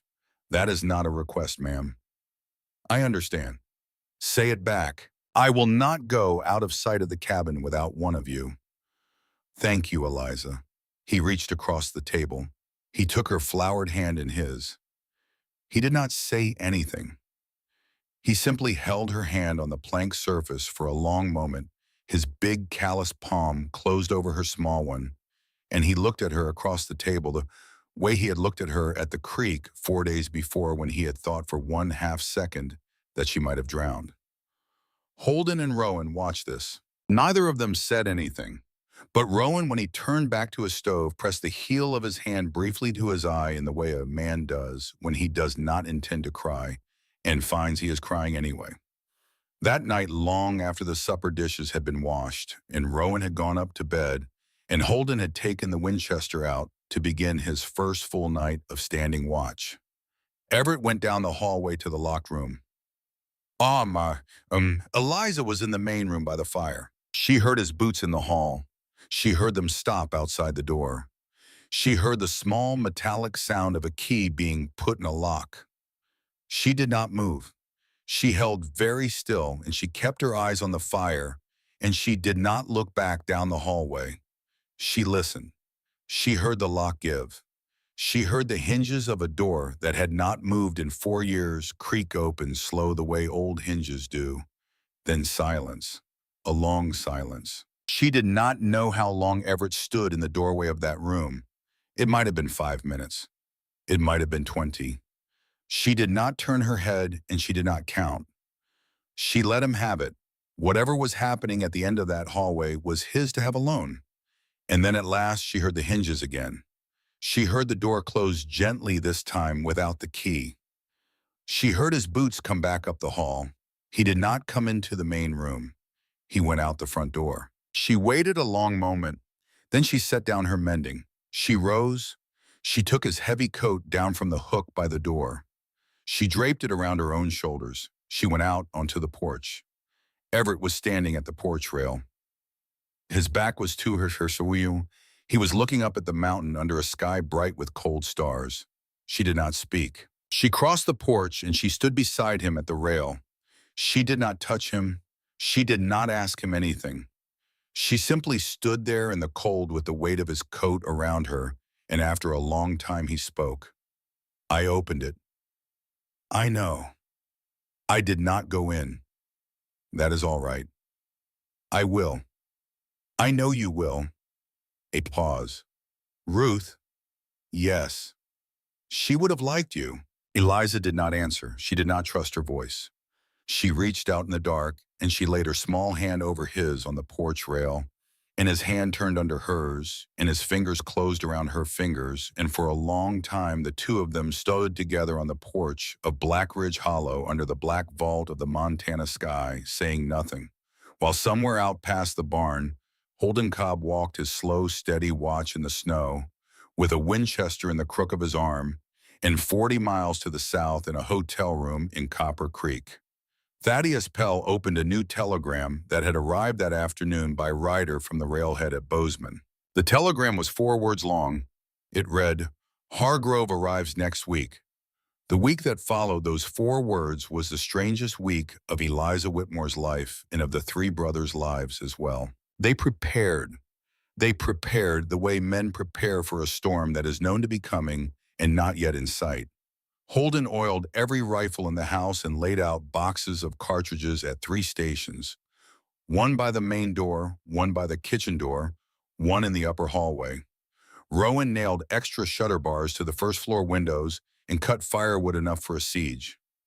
Everett rode twice into Copper Creek, twice all the way back, and on the second return, he brought with him an envelope that he did not open at the kitchen table and did not speak of. He gave it to Eliza in the ledger room with the door closed. Read it, he said. She read it. It was a letter from a lawyer in Denver, a man named Harcourt. Everett had written to him a week earlier on Eliza's advice stating the facts of her situation and asking what protections the law of the territory might afford a woman who had fled a forced marriage and wished to contract another of her own choosing. The lawyer's reply was long and careful, but the substance of it could be summed up in a single line. In Montana Territory in the year 1878, a woman of age who had entered into no prior legal marriage in any state of the Union was free to marry any man she chose, and no paper from Pennsylvania or from any other state could compel her otherwise. Eliza read the letter twice. She set it down. Everett, yes. Why did you write to this man? Because I needed to know. Know what? He did not answer for a long moment. He was standing at the window with his back to her. Know whether you could marry me, he said at last, if you ever decided you wanted to. And know whether if we did any paper out of Philadelphia could unmake it. She did not answer. He did not turn around. I'm not asking you tonight, Eliza. I am telling you what I asked a lawyer. That is all. I am telling you because this week is about to bring a number of hard things down on this roof, and I wanted you to know before they came that there is a door open on the other side of them, if you choose it. She stood up from the desk. She crossed to him. She did not speak. She stood at his shoulder, and she looked out at the snow. With him for a moment, and then she slid her hand into his, and his hand closed around hers without his turning, showing his head. And that was the whole of the answer she had for him that night. It was the answer he had hoped for. It was also the answer he could not fully believe. The night before Hargrove was due in Copper Creek, the four of them sat at the kitchen table for the last supper of what they all understood without saying it was the old life. Tomorrow was going to break the old life open. Tomorrow, the man who had hunted her across a continent was going to arrive at the hotel 40 miles to the south, and everything was going to change. Eliza put her spoon down. "I have something to tell you," she said. All three brothers looked up. "When I ran from Philadelphia," she said, "I did not run with only my mother's pearls in a newspaper advertisement. I ran with one other thing. It is in my trunk, wrapped in a shawl at the bottom of the tray. I did not tell you about it because I did not want to commit you to a fight that was not yours. I want to tell you about it now." She stood up. She went upstairs. She came down with a small bundle wrapped in a blue wool shawl, and she set it on the kitchen table, and she unfolded the shawl, and inside were 7 letters tied in a ribbon. "These," she said, "are letters between my father and Silas Hargrove. I took them from my father's study the night I left. He kept a private correspondence drawer, and he kept it unlocked because no one but he ever went into his study. I went into his study that night to take the pearls. I saw the correspondence. I read the top letter. And once I had read the top letter, I read the rest. And once I had read the rest, I took them." She laid the letters out across the table. "The first 3 are about me. They discuss the terms of the transaction. My marriage to Hargrove would represent the dowry, the joint shipping interest, the calendar. They are ugly letters, but they are not illegal." She tapped the 4th. "This one is different. This one is dated April of last year. In this letter, Silas Hargrove writes to my father about a matter that has nothing to do with me. It has to do with a Philadelphia judge named Bristol. Judge Bristol was the judge of record in the inquest into the death of Hargrove's second wife. In this letter, Hargrove is thanking my father for arranging a private introduction to Judge Bristol in the month before the inquest. In the same letter, he is discussing the amount of money my father is to receive as a finder's fee for having made that introduction successful. The amount is $15,000. The letter also in plain language describes the introduction as being for the purpose of, and I quote, ensuring the inquest arrived at its proper conclusion." The kitchen was absolutely silent. "The remaining 3 letters," Eliza said, "confirm the payment, confirm the verdict of the inquest, and congratulate my father on his discretion. They are signed in Hargrove's own hand. They are sealed with his personal seal. There is no possible dispute as to authorship." Holden exhaled through his teeth. Rowan put his hands flat on the table. Everett picked up the 4th letter. He read it. He read it a second time. He set it down with the care a man uses when he is setting down a thing he does not want to damage. "Eliza." "Yes." "Do you understand what these are?" "I understand exactly what they are, Everett. These letters would hang Silas Hargrove." "Yes, they would, and they would send my father to prison for the rest of his life. And you have been carrying them in your trunk since September." "Since April.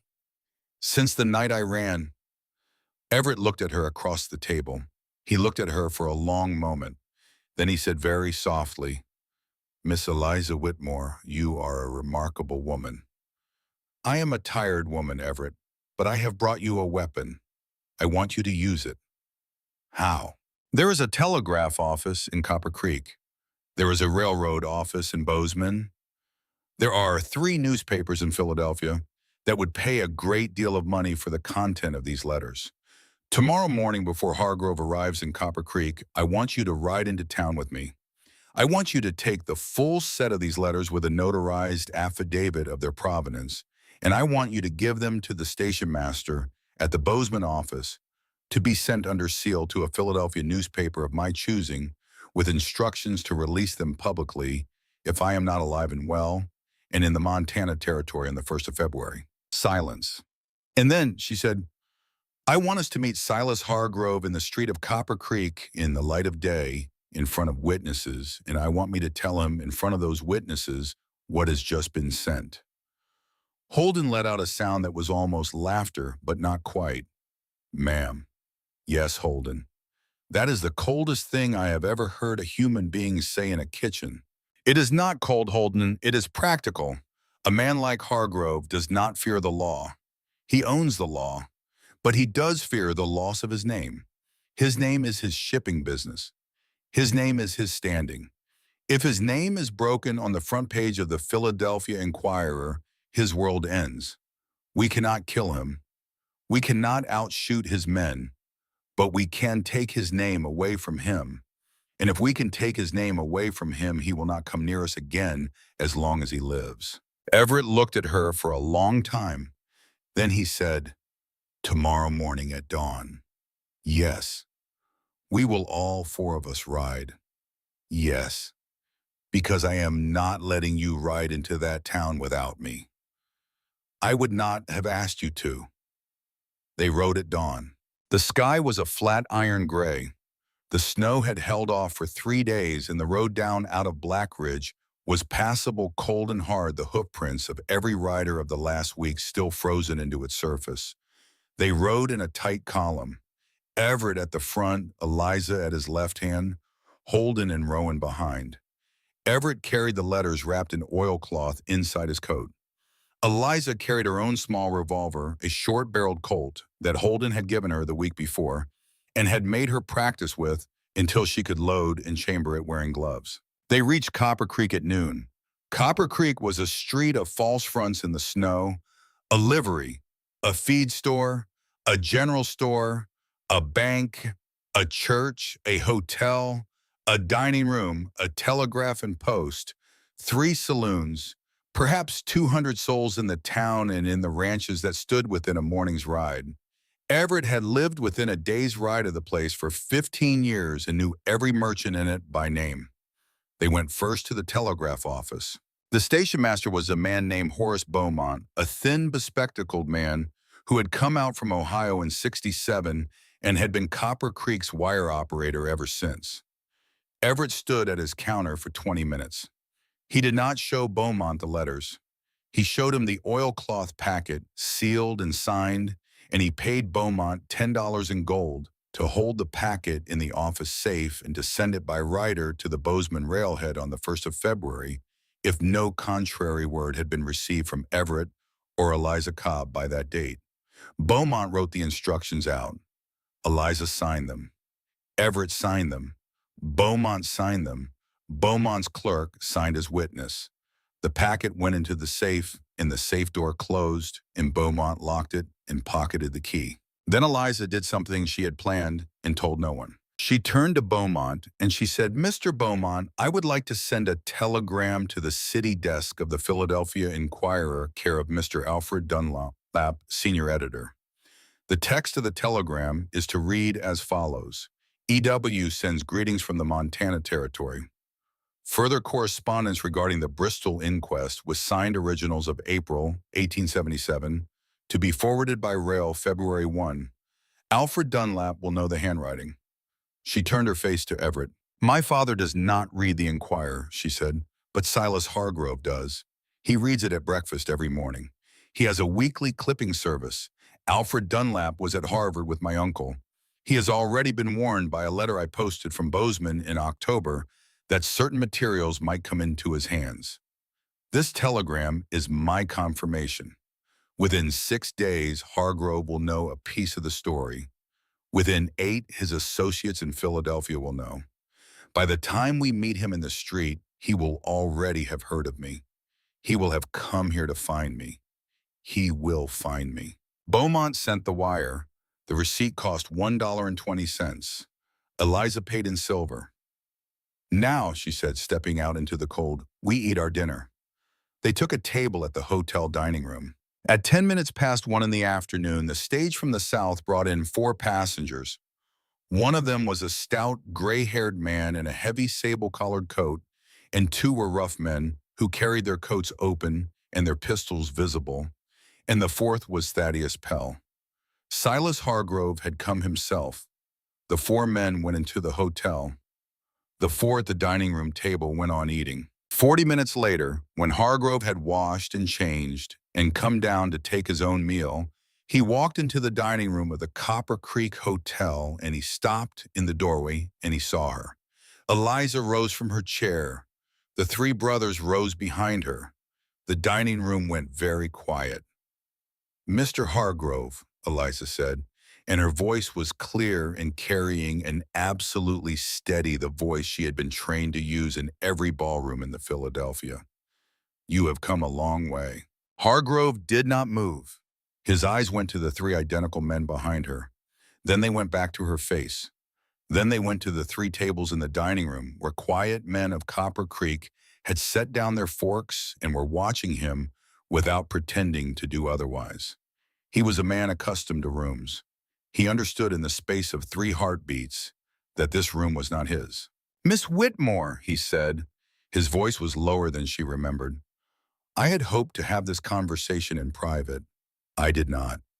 This is neither the time nor the place." "It is exactly both," she said.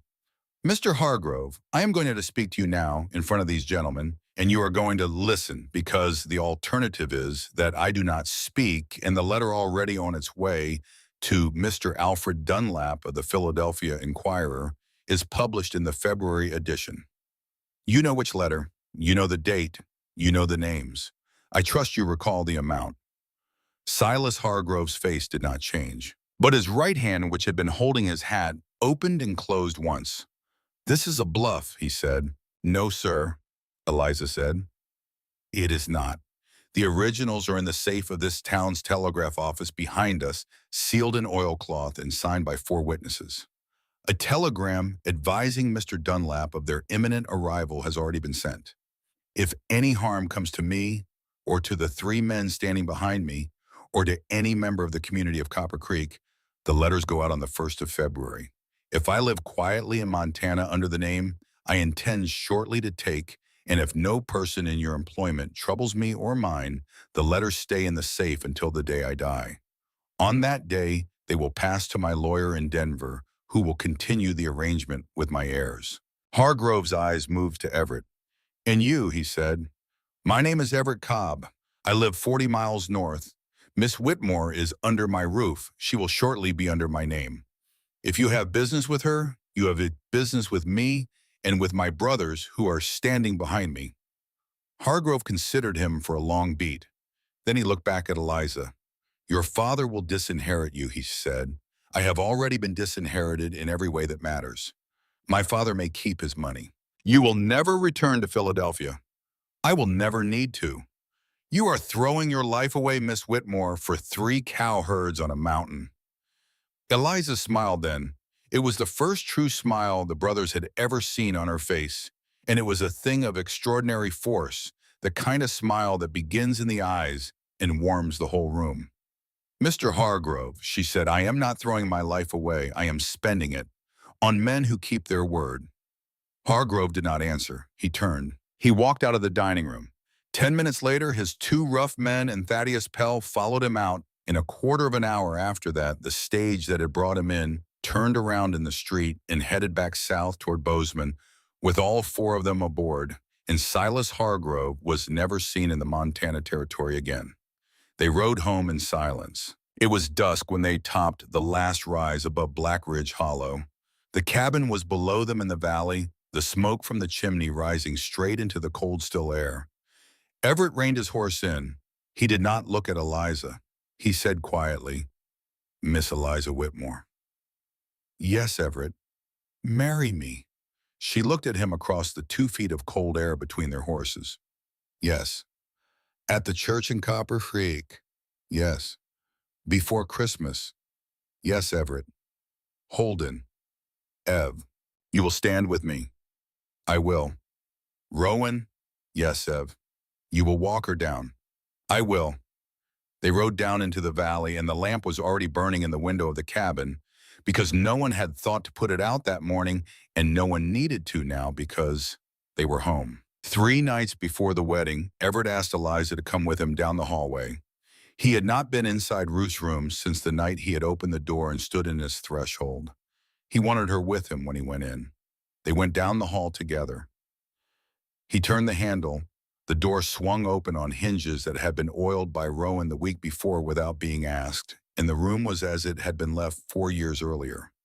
A quilt folded on the bed, a silver brush on the dresser, a small leather Bible open on the nightstand to the page Ruth had been reading when the fever took her. Everett stood in the doorway for a long moment. Then he stepped inside and Eliza stepped in after him. He crossed to the dresser. He picked up the silver brush. He held it for a beat. He set it down. He picked up the Bible and he closed it gently and he set it on the small shelf where Ruth had kept her books. He did not cry. He had done his crying on the porch the night he had opened the door. What he did instead was stand in the middle of the room with his hands loose at his sides, and he said to Ruth and to Eliza, and to no one, I am going to live again. I hope you will both forgive me for how long it took. Eliza came and stood beside him and put her hand in his, and they stood there for a little while, and then they walked out of the room together, and Everett left the door open behind them. It has stood open ever since. They were married 12 days before Christmas at the little white board church at the edge of Copper Creek by a circuit minister named Jeremiah Hale. Eliza wore a dress the color of creek water, which she had made herself in 2 weeks from a bolt of wool that Rowan had brought up from town. Her hair was pinned with the plain wooden pins she had worn on the day of her arrival. Holden stood at Everett's right shoulder and did not speak the entire morning, except when required by the minister. Rowan walked her down the short aisle and his eyes were shining before they took the first step. Everett said 4 sentences in his vows. He said, I was a man who believed his life was behind him. He said, I was a man who asked for plain and was sent something I had no right to expect. He said, I will be grateful for you every day that I am permitted to love you. He said, I will keep my word. Eliza said, only I choose you, Everett Cobb. I will choose you every morning of my life. They closed the church door behind them. The snow had begun to fall again. Rowan drove the wagon back to Black Ridge Hollow. Eliza and Everett rode behind on a single horse wrapped in a heavy wool blanket, her head against his shoulder, the mountain rising ahead of them, dark and vast and crowned in white. And at the cabin that night after the supper had been eaten, and Holden had gone quietly out to the bunk room in the barn that he and Rowan had decided without being asked would be theirs for the winter, Everett carried his wife across the threshold of Black Ridge Hollow for the first time and closed the door behind them. The first true snow of their married life began to fall on the roof. Outside the window, the mountain kept its silent watch. Spring came slow to Black Ridge Hollow, as spring always does in the high country, and on an afternoon in March, when the creek was running full for the first time and the first crocuses were coming up at the foot of the porch, a letter arrived from Philadelphia. It was in the handwriting of Nathaniel Whitmore, her father, and it was the first letter from him she had seen in 8 months. She read it at the kitchen table. She set it down. Everett? Yes. My father has written to tell me that he has dissolved his business association with Silas Hargrove. He says the affair at Copper Creek in the telegram to Mr. Dunlap reached his club in Philadelphia within the fortnight, and that the substance of what his daughter had come to know forced him to consider for perhaps the first time in his adult life what kind of man he had permitted himself to become. He says he has had, and I am quoting, an extended period to reconsider the choices of the last several years. He says he is not a man who admits error easily. He says he would like, if I am willing to be in correspondence with me. He says he will not press. Everett was quiet a moment. Eliza. Yes. There is something you have not told him. Yes. Are you going to? She smiled. It was a small, private smile that the brothers had all three come to understand over the winter as the smile she wore when she knew a thing before anyone else in the room. I was waiting to be sure, she said. I am sure now. Sure of what? Sure that I am going to have your child in October, Everett Cobb. He sat very still. For a full half-minute, he did not move at all, and she understood watching him that he was doing what she had seen him do only twice before in their months together. He was setting down a burden he had been carrying for a very long time. The first time had been on the porch the night he had opened Ruth's door. The second had been in the street of Copper Creek when Silas Hargrove had turned away. This was the third. He came around the table. He went down on one knee beside her chair. He laid his hand very gently on the front of her apron. He did not say anything. He did not need to. She laid her own hand over his, and they stayed that way for a long time.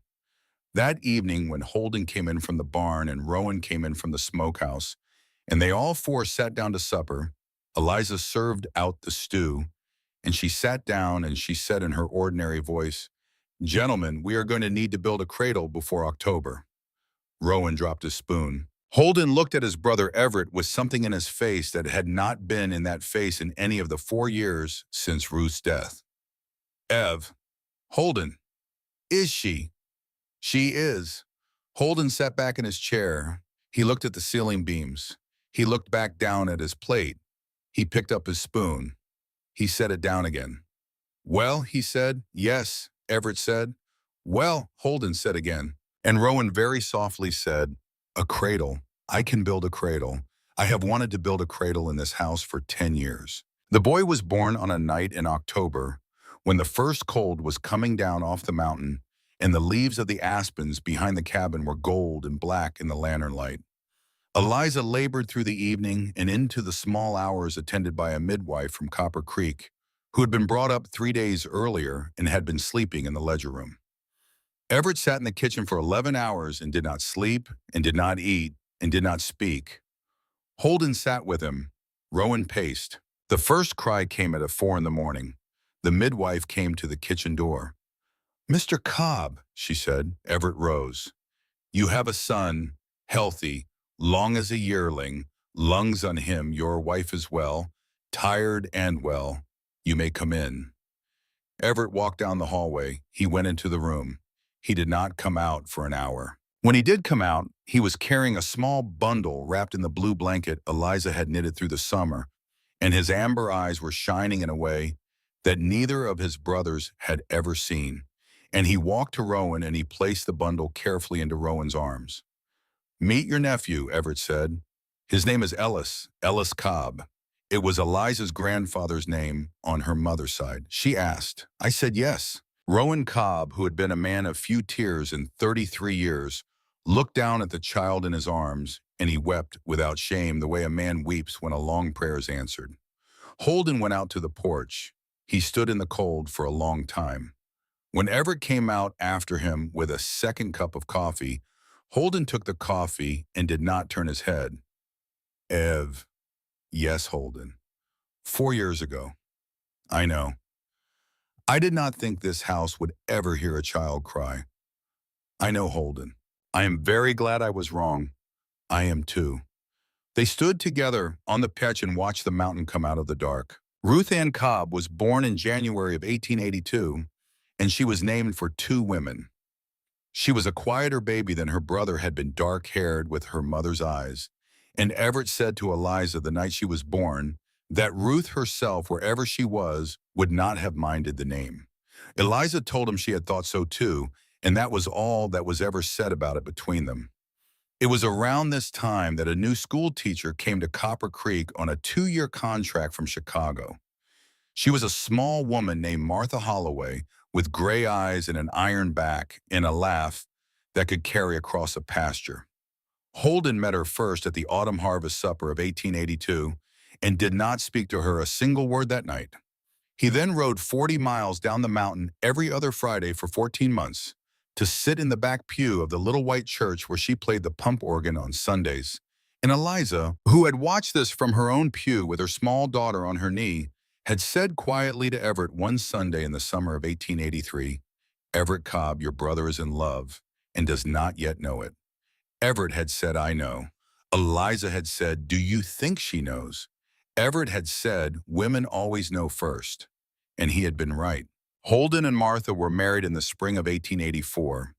She wore a dress of cream wool with her grandmother's cameo at her throat, and when she walked up the short aisle of the little white church, Holden Cobb, who had stood silent through 14 months of Friday rides and had barely spoken 3 full sentences to her in all that time, reached for her hand before the minister had even asked him to. They had built a small cabin of their own on the Black Ridge land, a mile up the creek from the main house, and they were in and out of Everett's kitchen every day of their lives thereafter. Porter Cobb, the third of Everett and Eliza's children, was born in the April of 1884, just 3 weeks after his Aunt Martha came into the family. He was the smallest of the three and the fiercest, and he would be riding unassisted by the time he was 4. Rowan Cobb was married in the autumn of 1886 to a woman named Lorelei Hathaway, whom he had met 2 summers earlier at a cattle sale in Helena, where he had been buying a pair of Guernsey heifers, and she had been selling her father's stud bull.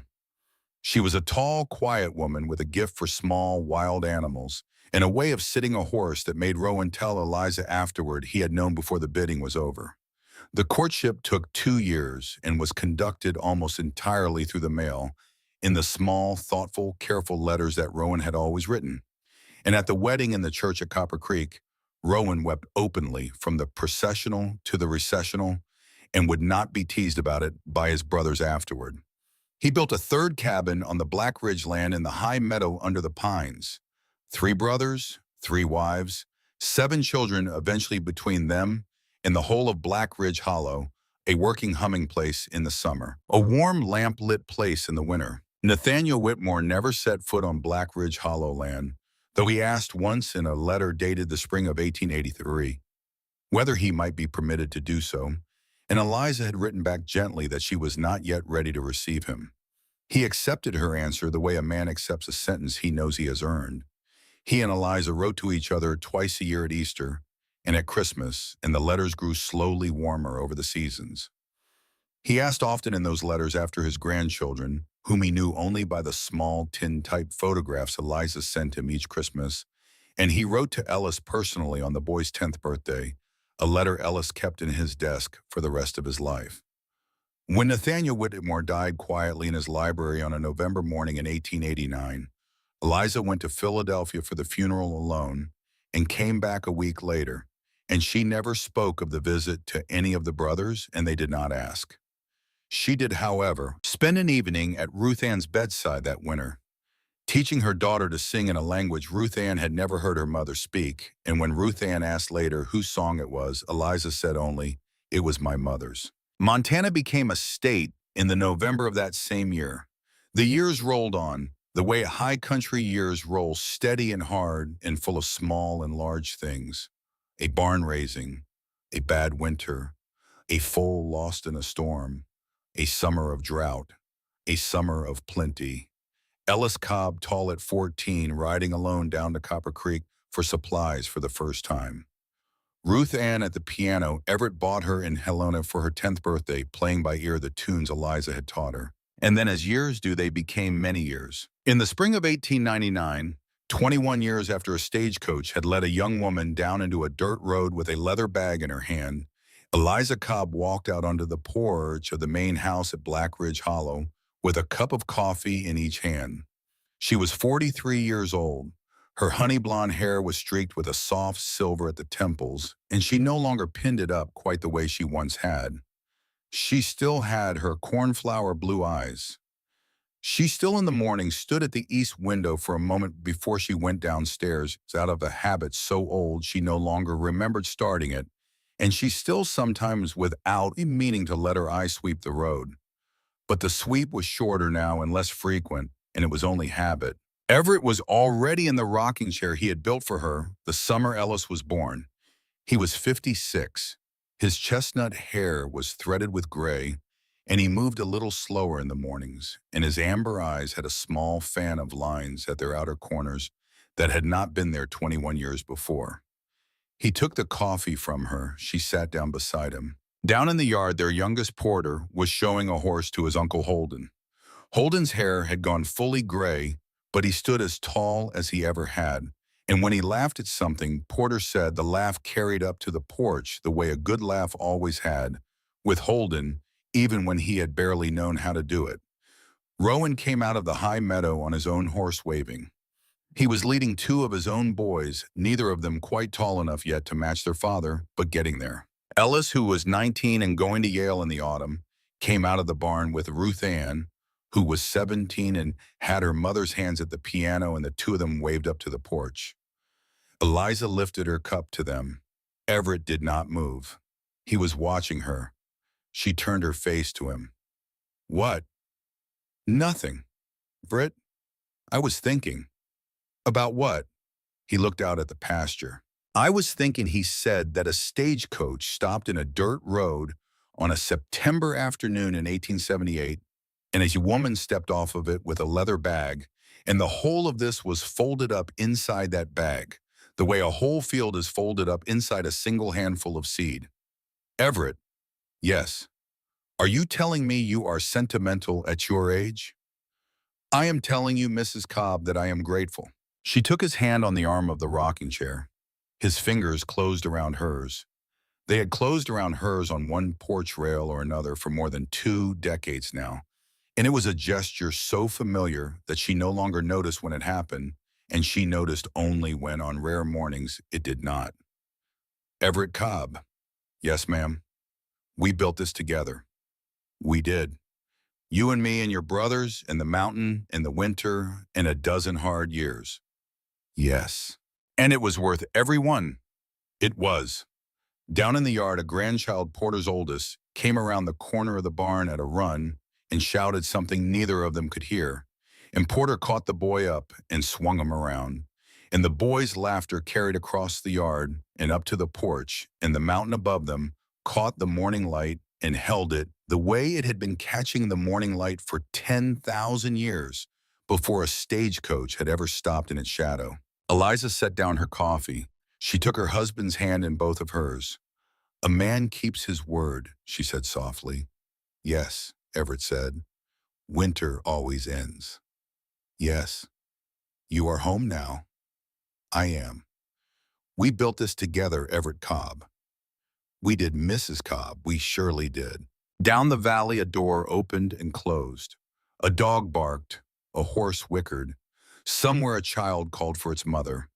And the wind came down off the mountain the way it had come down off the mountain on a September afternoon in 1878, when a young woman had stepped off a stagecoach into nothing at all, and had found in the end that nothing at all had been the beginning of everything she was ever going to have. At the end of the hallway of the main house behind the door that had not been locked since a winter night in 1878, a window stood open to the morning.